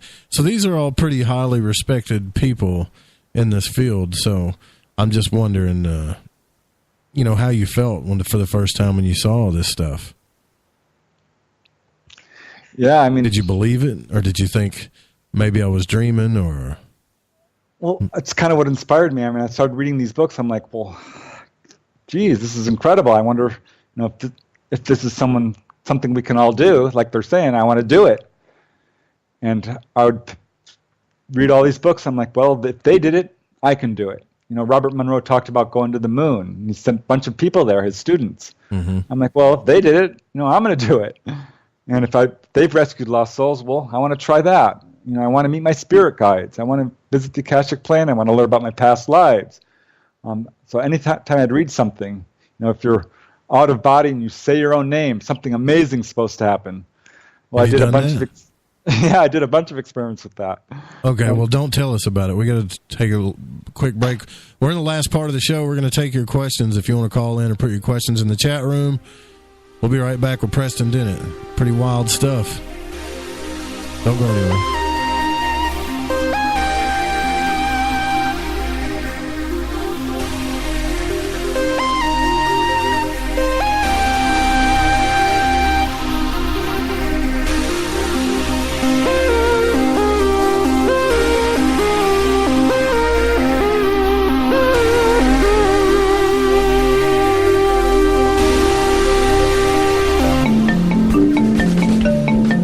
Studio 303, it's the Stranger Than Fiction News for The Fringe FM, bringing light to the stories that surround us.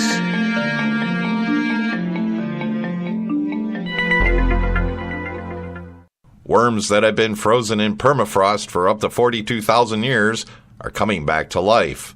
Nematodes moving and eating again for the first time since the Pleistocene age in a major scientific breakthrough, says experts. The roundworms from 2 areas of Siberia came back to life in a petri dish, says a new scientific study. We have obtained the first data demonstrating the capability of multicellular organisms for long-term cryobasis in permafrost deposits in the Arctic, states a report from Russian scientists from the institutions in collaboration with Princeton University.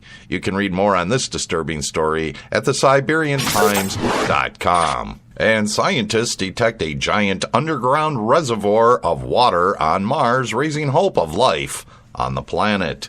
Mars hosts a huge underground aquifer of liquid water, according to a group of scientists who say they have found convincing evidence.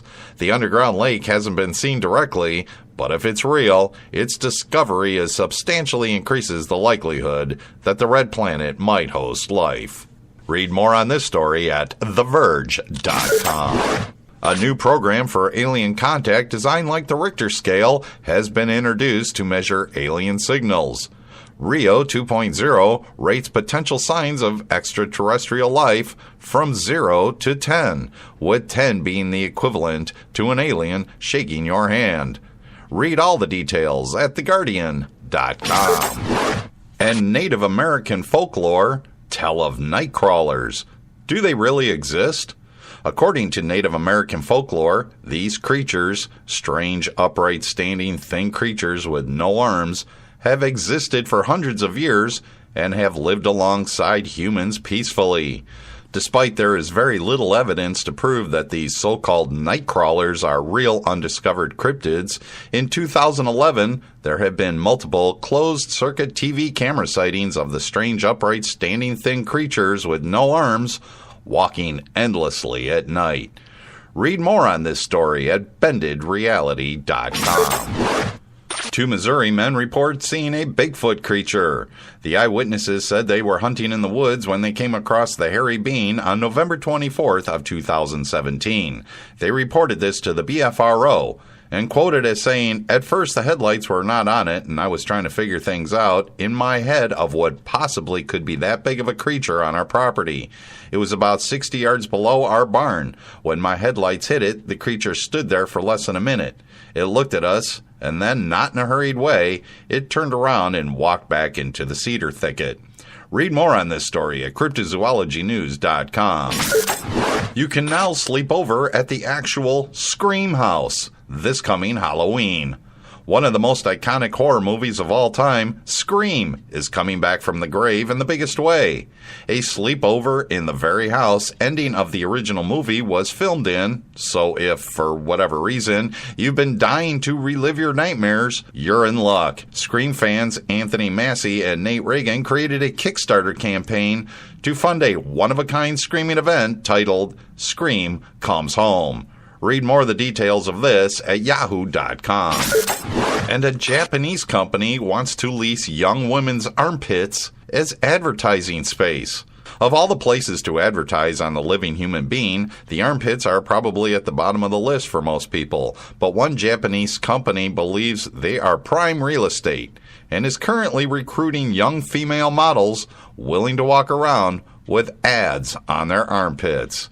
You can read more of this disturbing details at odditycentral.com. And a brand new zoo in Cairo, Egypt's International Garden Municipal Park has recently come under fire for trying to deceive visitors by, get this, painting a donkey black and white to make it look like a zebra. This crazy story was also posted at odditycentral.com. And now for this week's fun fact. A pound of houseflies contains more protein than a pound of beef. No thank you. I think I'll stick with the beef. And that wraps it up for another edition of the Stranger Than Fiction News, right here on The Fringe FM. And remember, you can save a life. Don't drive and text.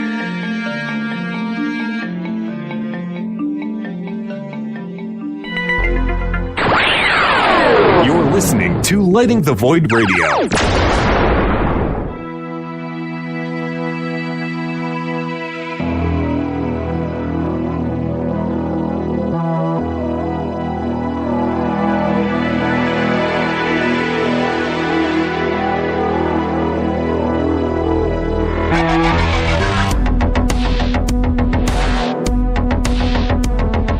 One 800-588-0335 is the call-in number. 1-800-588-0335. That was Vance Nesbitt with Stranger Than Fiction News.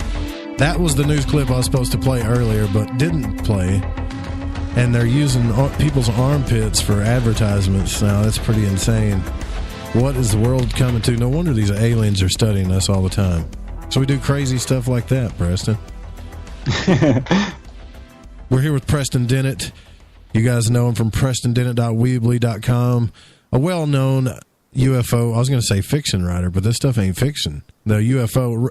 Now, you wrote, how many books did you write about astral travel? Just the one. I'm working on another, though, because that one left off about, 20 years ago or 10 years ago. Okay, so I'm just curious. I never asked you this. Were you, when you had these out-of-body experiences for the first time, how old were you? How long ago was this? Well, let's see here. It was. I was a young man, probably mid-20s. So that would be around 85, 86. That sounds about right. Could be a little bit later than that. Did people talk? I was like 4 years old in 1985. Did people talk about this kind of stuff back then? Like we are now, as much as we do now? Oh, no. I mean, there was no internet, for one thing. There was Fate magazine. That was, and a few others, perhaps.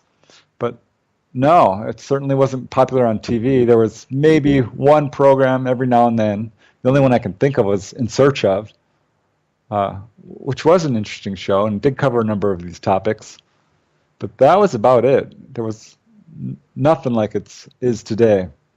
Well, I hope I'm not. I hate to do insider talk on the radio because people don't understand it. And if you haven't read Robert Monroe's book, get out of here. The cat's in here. Sorry. Jumped up on the. If you haven't read Robert Monroe's book about the underground, do you know what I'm talking about? He was talking about the underground. Does that make any sense to you? I'm probably asking this question because I'll never be able to get down. I'll never be able to ask that question again. Well, no, you have to be more specific. Well, what he talked about was if you were an astral traveler, and this was in the 70s, if you were an astral traveler or if you talked about any of this stuff, he called it the underground. Right. And he talked about it like it was a club. Or maybe he was just using a metaphor or something. I don't know. No, I think that I remember that. Yeah, he was talking about how this wasn't something that was really socially acceptable or people talked about, but there was groups who were very interested in it.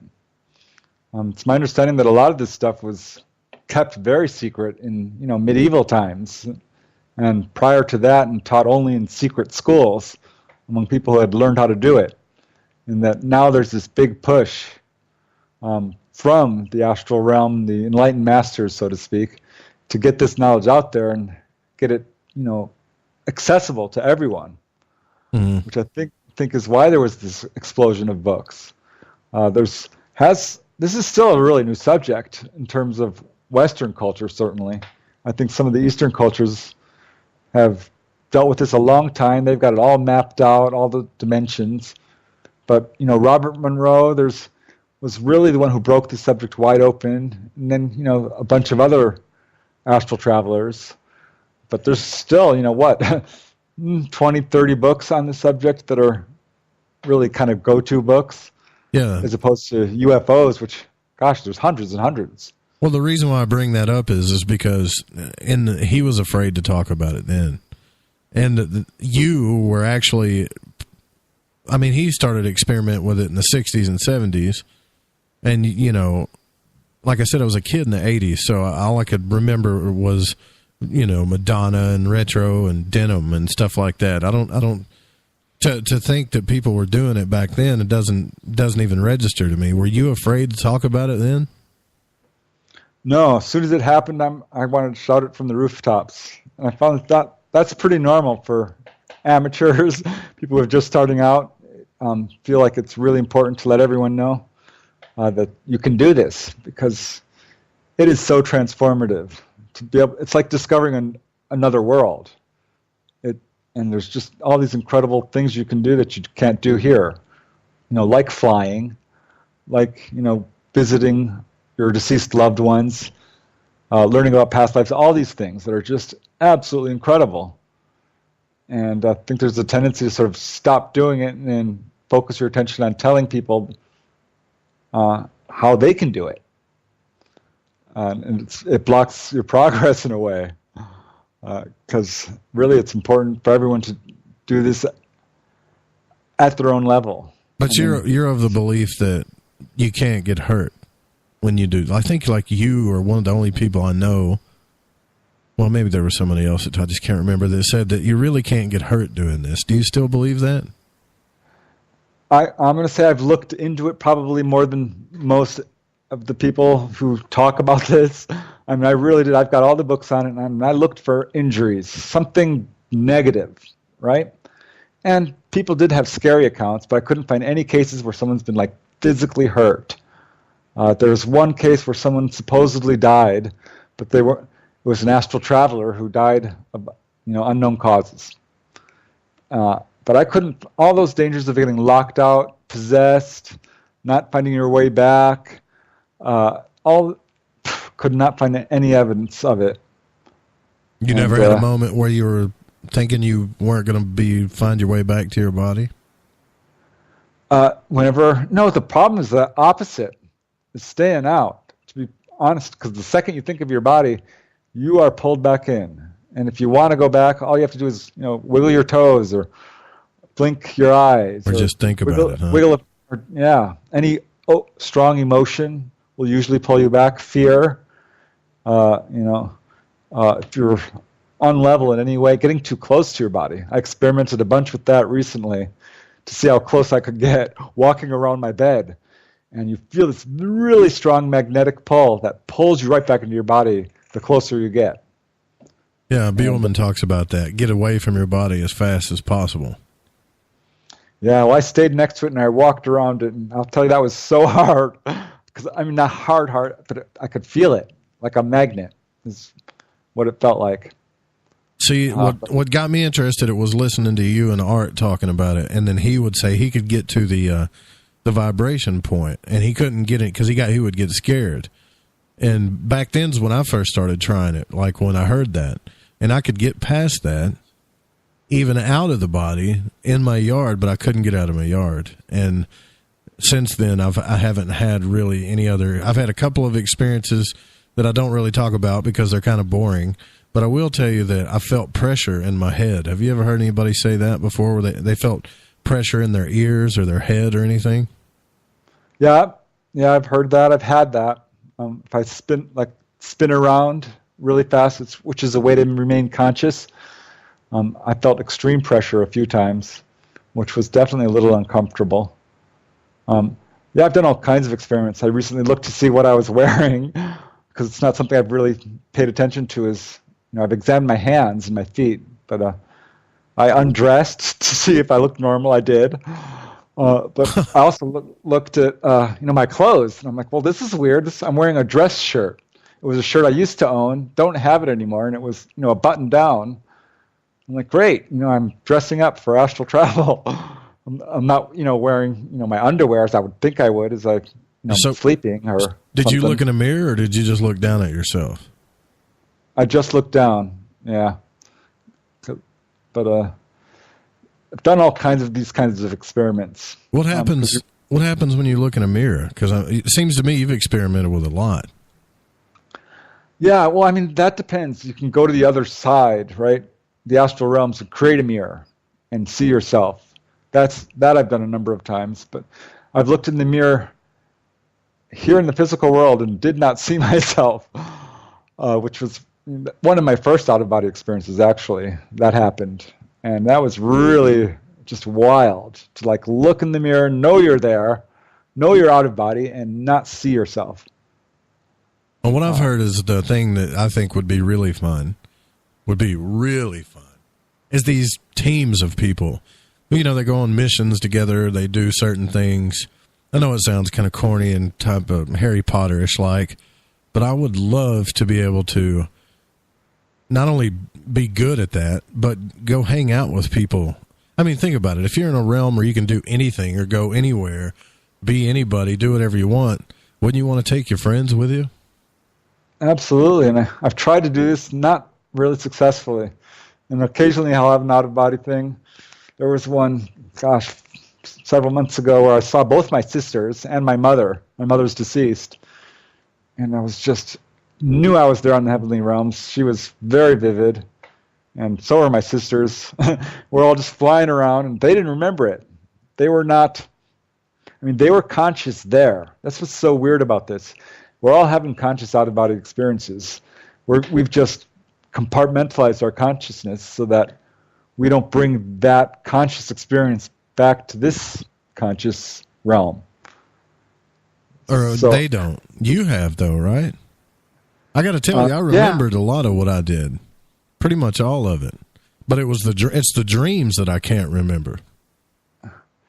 Yeah, it's all about memory for sure. Keeping a dream journal is crucial to doing this successfully. I think it's definitely one really good method. There's all kinds of methods. I think it's really about focusing on it. Really okay, if you really want to do this, you have to read the books on it. Yeah. You have to meditate every night, for 20 minutes as you lie in bed. Relax your body. Because the problem is people are going to sleep and they're not truly relaxed. Yeah, dude, you are so right. Really, I hate saying dude on the radio. Sorry about that. But you are so right about that. Because here lately, man, I'll think every night when I lay down, Preston, I say, look, I want to have an out-of-body experience. I just do. And I fall. I just go unconscious. And I wake up and I'm upset. I'm like, crap, you got to try this again, I guess, tonight or whatever. But you're saying it takes a lot of dedication and focus and practice. It takes just wanting to do it, focusing on it, the intention to do it. If you know someone who's deceased and you want to meet them, that's a real good way to do this. Just focus on them. Have you done that? Oh, yeah. Pretty much. Well, I don't want to say everyone. I haven't seen my brother who died of alcoholism 2 years ago. Why do you think you haven't seen him? He was a tough case. Even alive, it was hard to reach out to him. But I'm working. But normally, pretty much everyone I've ever lost at some point, if I will see them. Yeah. And have an encounter with them. 360 area code. You're on the air with Preston Dennett. Sorry, Preston. Hello. Hello, Joe. Hi, is this Yvonne? This is Yvonne. Hey, Yvonne, how are you? Yes, it is. Aloha, brother. Hey, I do have a concern about people who are doing astral traveling, especially those who are in the paranormal investigative team. Okay. Because what I have noticed is that there is a health cost to it. A health cost? You mean? Noticed, yeah, health. Their health suffers. They have some things happening with their bodies physiologically. I've also noticed just within, I met them in like February. They came to Concrete, and I've seen them just aging in the few months before my eyes. Have you noticed this, Preston? Limit in terms no, and I did look in. We can hear you. I was just asking Preston if he ever heard about this either. No, I mean, that's a great question, Yvonne. I think it's definitely a concern that we need to look into. And I know a lot of astral travelers who, have good health. And I looked into this, and what I found was about a dozen cases of people who had their health improved as a result of going out of body. Robert Monroe is a good example. He had a problem with his hip, and he was able to go out of body. But are you involved? Yeah, but are you involved though with being an investigator, in which you're also participating in combat, spiritual combat and intervention?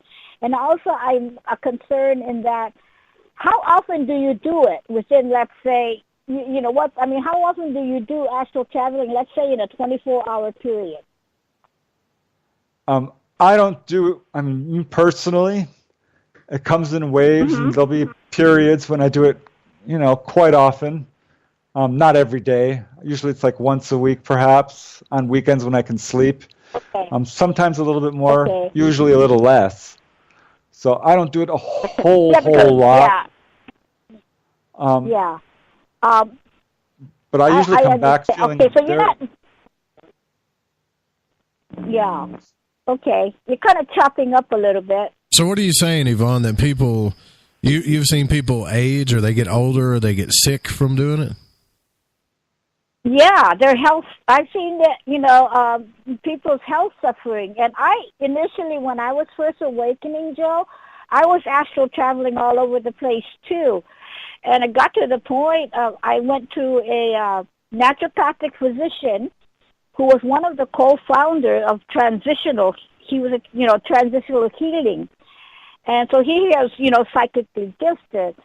And I was explaining to him what was happening to me, and where, like, if I got quiet and I was meditating, boom, I was out of my body and going all over the place.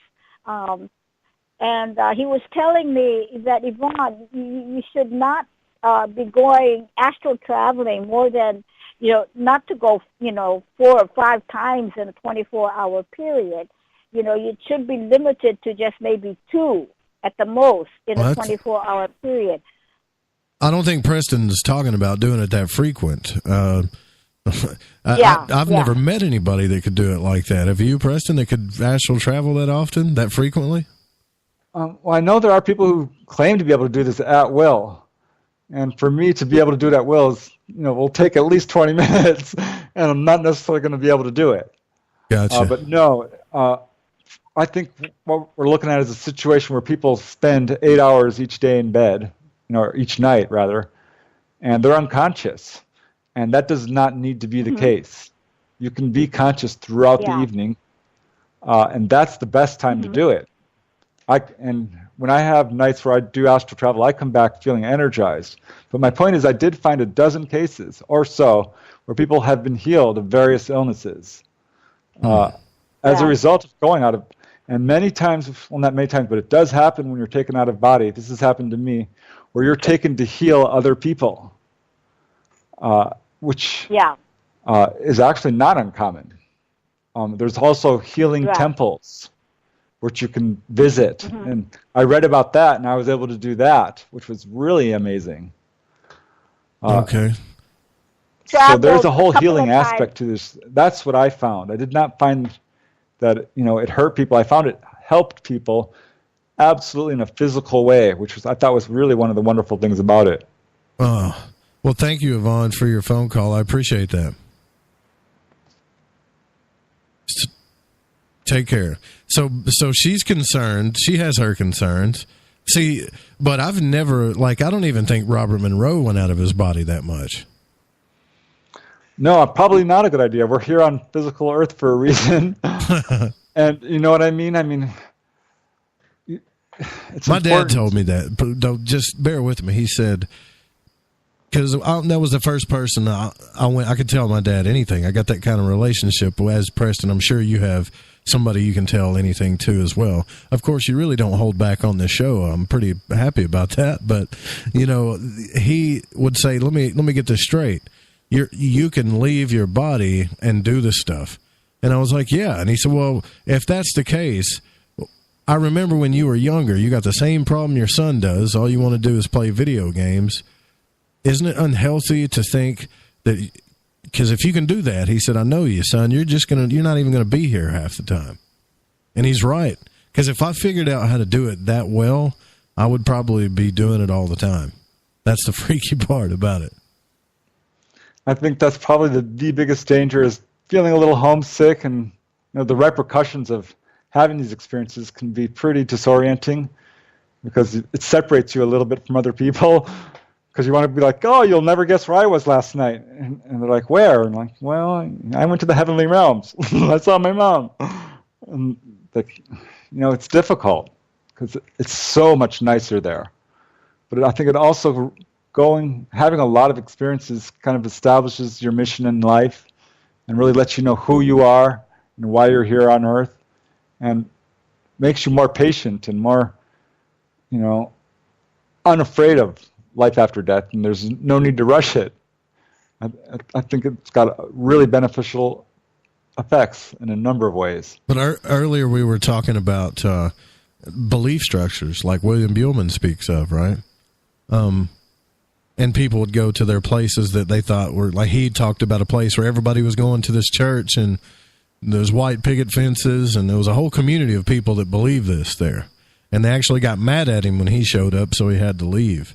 But do you believe that there's a real, when you say heavenly realms, I don't know if you're using that as a metaphor or if you really think that there's a heaven out there and you've been close to it or seen it? Well, it's disorienting because I'm not religious. I'm just not. I respect religion, but when I find myself in this place and I don't know how else to describe it, because that's what it feels like. There's sort of a nirvana, like a divine presence.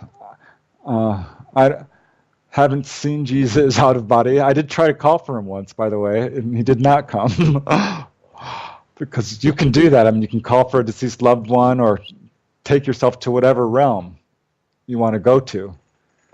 But I don't know. It's very hard to find terms to describe this stuff. And you talk about like an ultimate reality, and I know what you're talking about, a reality that's free of belief structure, kind of.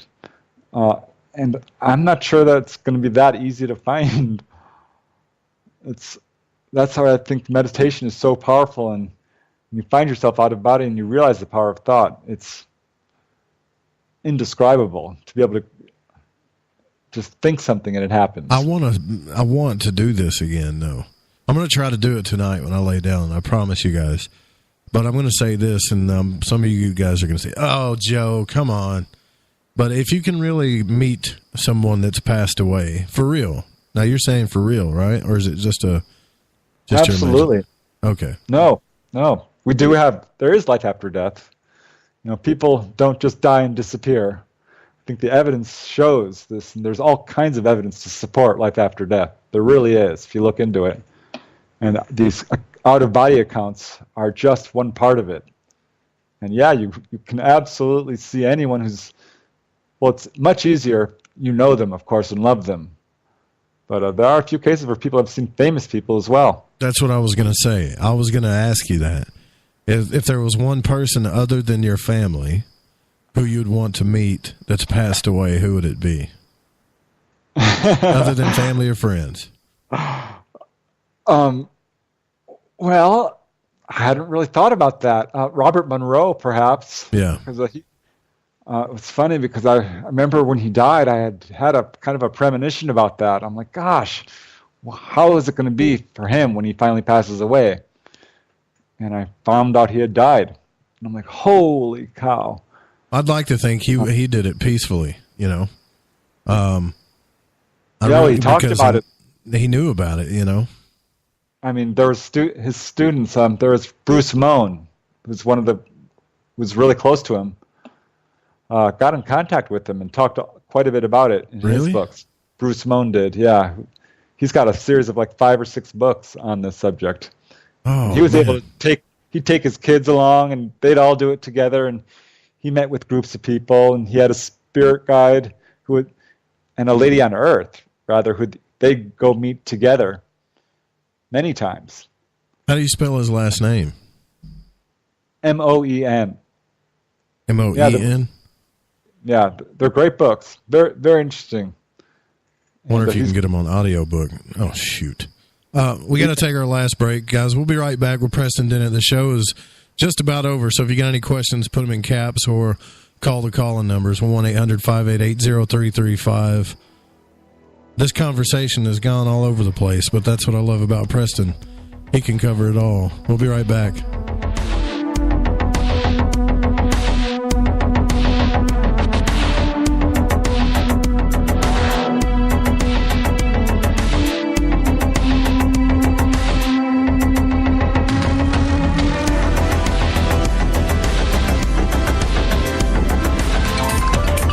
FM listeners, guess what? TalkStream Live has just released a new paranormal app exclusively for the paranormal community called Paranormal Radio.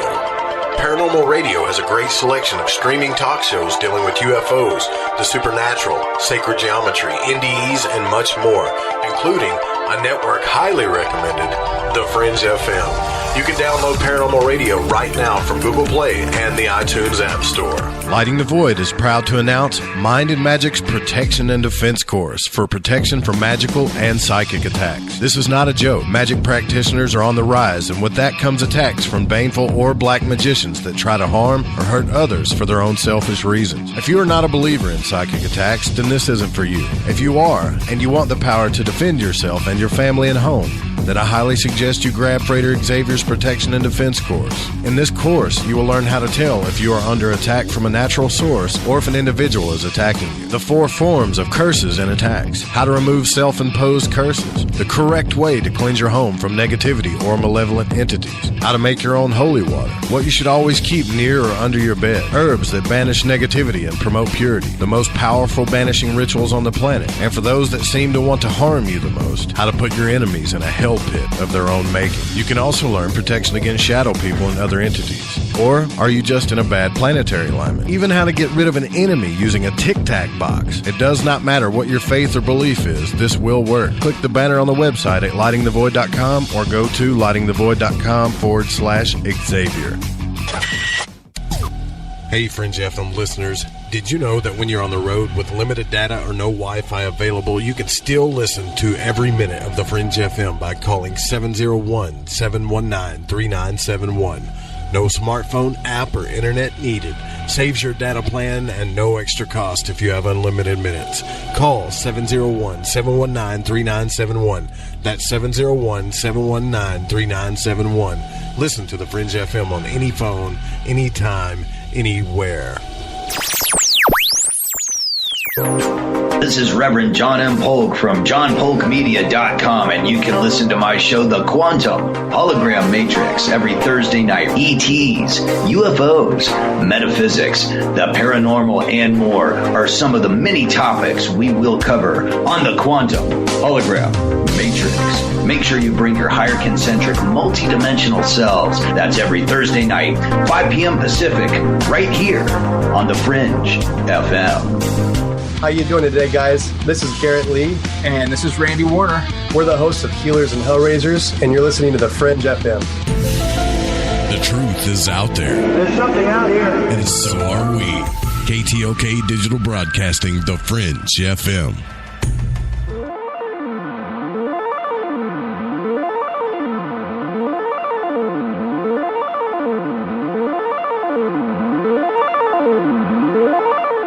One 1-800-588-0335 is the call-in number. 1-800-588-0335. We're here with Preston Dennett from PrestonDennett.weebly.com. His new book is out, but we've kind of started talking about astral travel, but that happens on this show sometimes. But his new book is Not From Here, Volume 3, and pretty cool stuff, man. I don't know, how many books you think you're going to write before you leave this earth? You got like almost 30 out now. It's funny, I've got a bunch inside me too. It's like, but I can only produce so many at once. But yeah, I'm going to keep going until I can't. So I really was telling you during the break, and I was kind of afraid to say it because I don't want to be too cliche, but if I can meet one person, that's passed away in the astral realm, and I'm wondering what you, the listener, is, whatever you're doing right now, really think about that. If you could only pick one, it used to be Robert Monroe for me too, because he's like, the wizard. He could teach you some stuff. It'd be the one reason to meet him, right? Or one of the reasons. But now I think it would be Art Bell. And I know that sounds cliche, but, I'm a curious person, but I loved his curiosity, and I miss him. And I know a lot of you miss him too. And I just want to know what he thinks about all of it, what his reactions would be. I'd be curious to know that. Anyways, I'm having a stupid moment, but I'm ready to do it again, Preston. You got to give me this.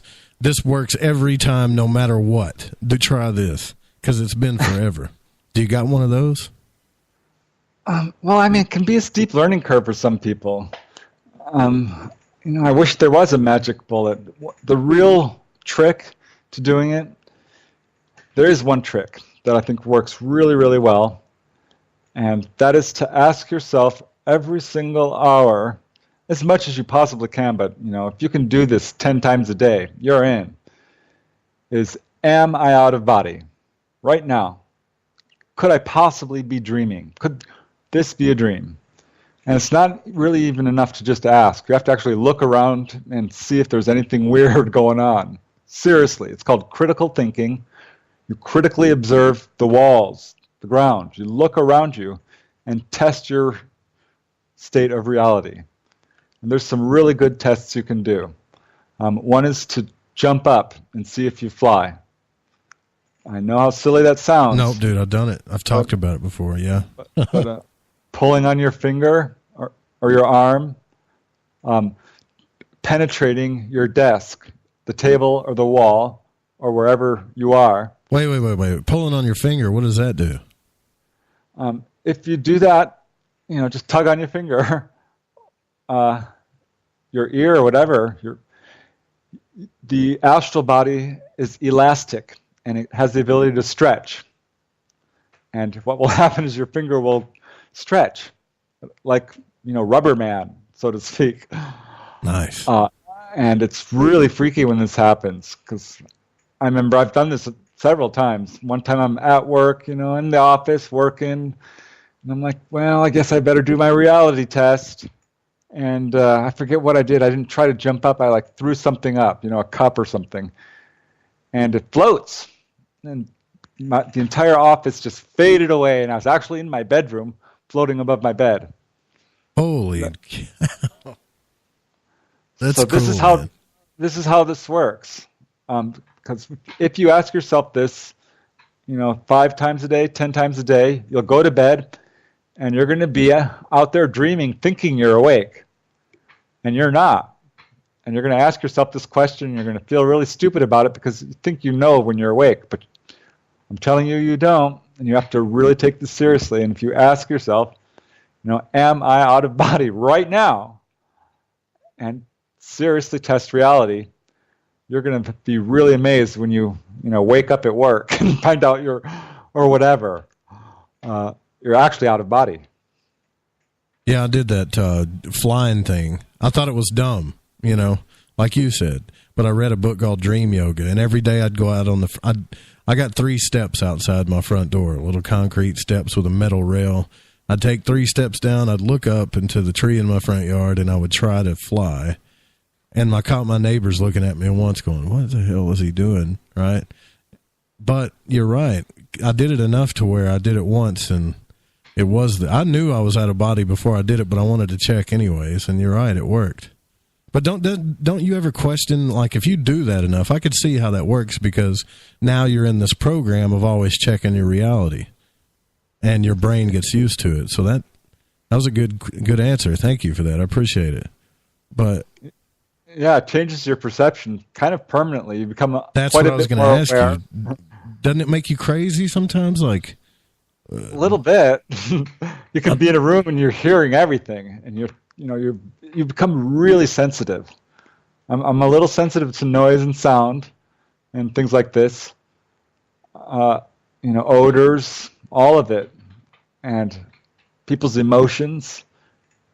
You become very empathetic. Start having psychic experiences. It's definitely something you should mention. If you're going to do astral travel, it wakes up your psychic centers. And I remember reading about this, but not really thinking, much about it until it happened to me. And I'm like, holy cow! Premonitions and telepathy, reading people's minds. And gosh, it's just crazy stuff. Can you read my mind, or do I got to be in the area? I just after, I can't, no. But you become, really good at reading people, and certainly when you meet them, and you get a good. Yeah, I think it does work over distance. But I remember after I'd come back sometimes from an out-of-body experience, I'd go to work and I could hear what people were thinking almost. It was insane. And they'd talk and it'd be like, whoa, because you could hear them mentally. Did you ever reach over and say, what'd you say? Did you say something? No, that's because that's what I'd be doing. Be like, what? What'd you say? So you're saying that you develop gifts the more you practice this stuff? Yeah, I would call them gifts. This is the natural state on the other side. Telepathy is normal. Telekinesis, all these things are normal. Flying. And when you do it a lot, it sort of begins to translate into the physical world. It's kind of my theory, at least. And I think that jives up with the other guys who are doing this. And whatever the reason, you start having dreams that come true. Just weird premonitions. Really, I remember one time I'm on my way to pull some money out of the bank, and I'm, a couple blocks away. I'm getting this vision in my head of this guy standing next to the bank machine. And I'm getting closer and closer. You can't see the bank at all. And I can just see this guy wearing a leather jacket. He's got long hair, and he's whipping it around in a really crazy way. And just a big guy. And so I pull up to the bank, and I'm pull around the corner, and there he is. I'm like, holy cow. Of course, I don't go up to him because I'm totally freaked out at this point. But I saw him. I wonder what he would say if he'd be like, dude, I saw you standing here before I saw you. You know what I mean? He'd trip out. It was weird. What I found is that when there's ever anything really unusual, you would get hints of it. If anything that was kind of out of the norm. Unusual visitors, unexpected gifts, haircuts, things like anything that was suddenly different. I would have a dream about it or a vision. That was when I was really doing it, early on, and just obsessed with it and doing a lot of investigating. Because I've had this experience myself, I'm totally into this. But still to this day, Preston, when it comes to some of the wildest UFO stories, Bigfoot, Dogman, please don't get mad at me when I say this, I still have a lot of doubt about these things. Hey, I get it. I was a skeptic for a very long time. I'm convinced that most of this stuff is absolutely real. The evidence for UFOs is outstanding. Bigfoot as well, ghosts as well, all this stuff. It's the problem is their core beliefs. When you deal with this stuff, it's like politics, it's like religion. This is something that defines you. And having to deal with, are we alone in the universe? And maybe we're not the most advanced species out there. Or, how many, Bigfoot is a very hard concept for people to wrap themselves around. Yeah, that's my biggest one, man, to be honest with you. Cryptids. Yeah, it really bothered me until I started really looking at how much wilderness there really is. And the actual reports themselves. Most Bigfoot reports are in places where there's a water source and a wilderness area. And it's all over the world, by the way. It's not, and they've all got their names for it. It seems to adapt to whatever area it's in, whether it's like the Florida skunk ape or the giant Sasquatch of Northern California. It's different. I don't know. I think we're dealing. But see, that's the difference. You've seen one, right? Or at least you think you saw one. I didn't see it. I heard it. I had a lady who was having encounters, and she described several of them, where she saw it looking in the window, and so did her roommate, and so did her son. And they had a tree which was broken, which it stood in. That she had a boulder put on the roof of her house. It took 2 guys to pull it off. She just has no idea how it got on there, but assumes it's this Bigfoot that was harassing her. And yeah, we went up, and she took me out into the national forest there. She lived in Acton. She's now in Australia. But she says this is where it lives. I'm pretty sure this is where it lives. She felt like she was in telepathic contact with it.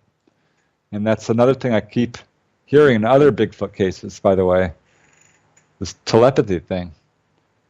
But she took us, we went out there one evening around dusk. We had all the sound and photographic equipment, pull it all out, and no sooner did we set it on the hood of the car when this thing roars, scares the living daylights out of her. She's running to the car, and I'm looking around to see where this roar is coming from, because it's just dark enough where you can't see into this valley at all. And she's like, it's there, it's in there. And this valley was just thick, dense with brush. You could not get through it as a human being. You would have a really, really, really hard time. And this thing roars again, and that time I can pinpoint it. I know where this sound is coming from. And it's several hundred yards off, and right halfway up this mountain, kind of right next to us. I'm like, holy cow, and she's just freaking out. But you didn't see it still, you just heard it? No, just heard it roar twice. I've never heard anything roar. I was at the zoo once. God, I wish you would have recorded it. You didn't so you didn't have any equipment with you, did you? We had the best equipment with these giant ears, can do remote sensing. We had it all. It just scared the living daylights out of her, and she would not stay. So I'm like, all right, let's go. Fine.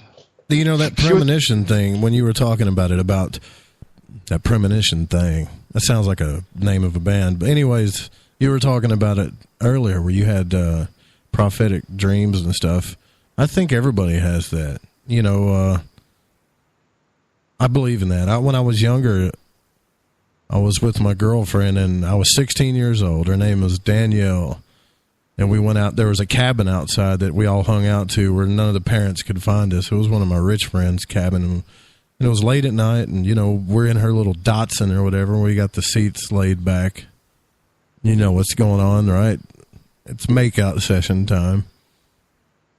And we felt something move the car, like push, like something, how when you just push the back of the car and it kind of, you can let it go and it bounces back. But this was really heavy. And, she raised up and she was like, what did you do? I said, I didn't do nothing.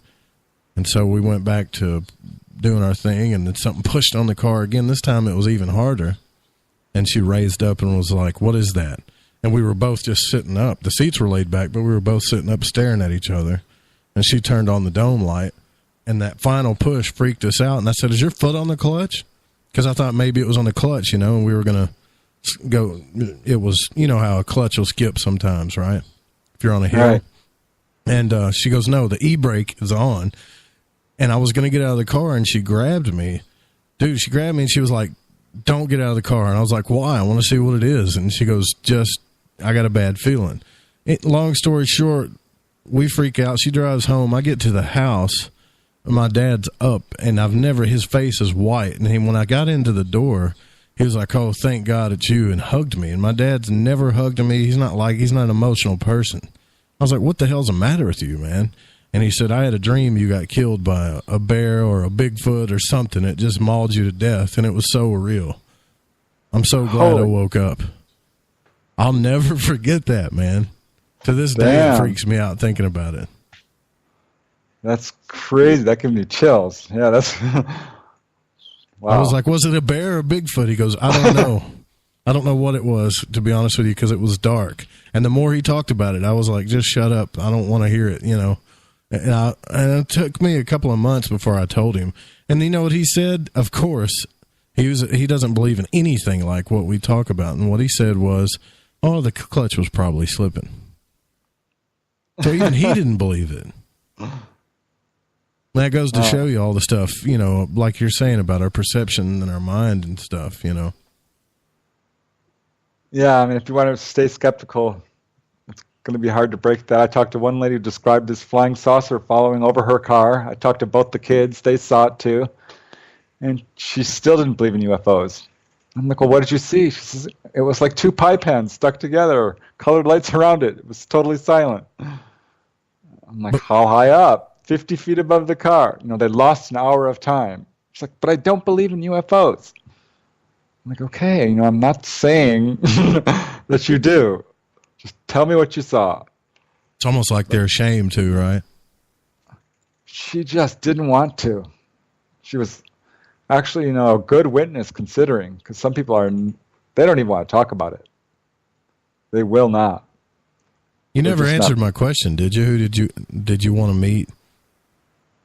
Other than Robert Monroe, your family or friends, who else would you meet in the astral realm that passed away? Let's see.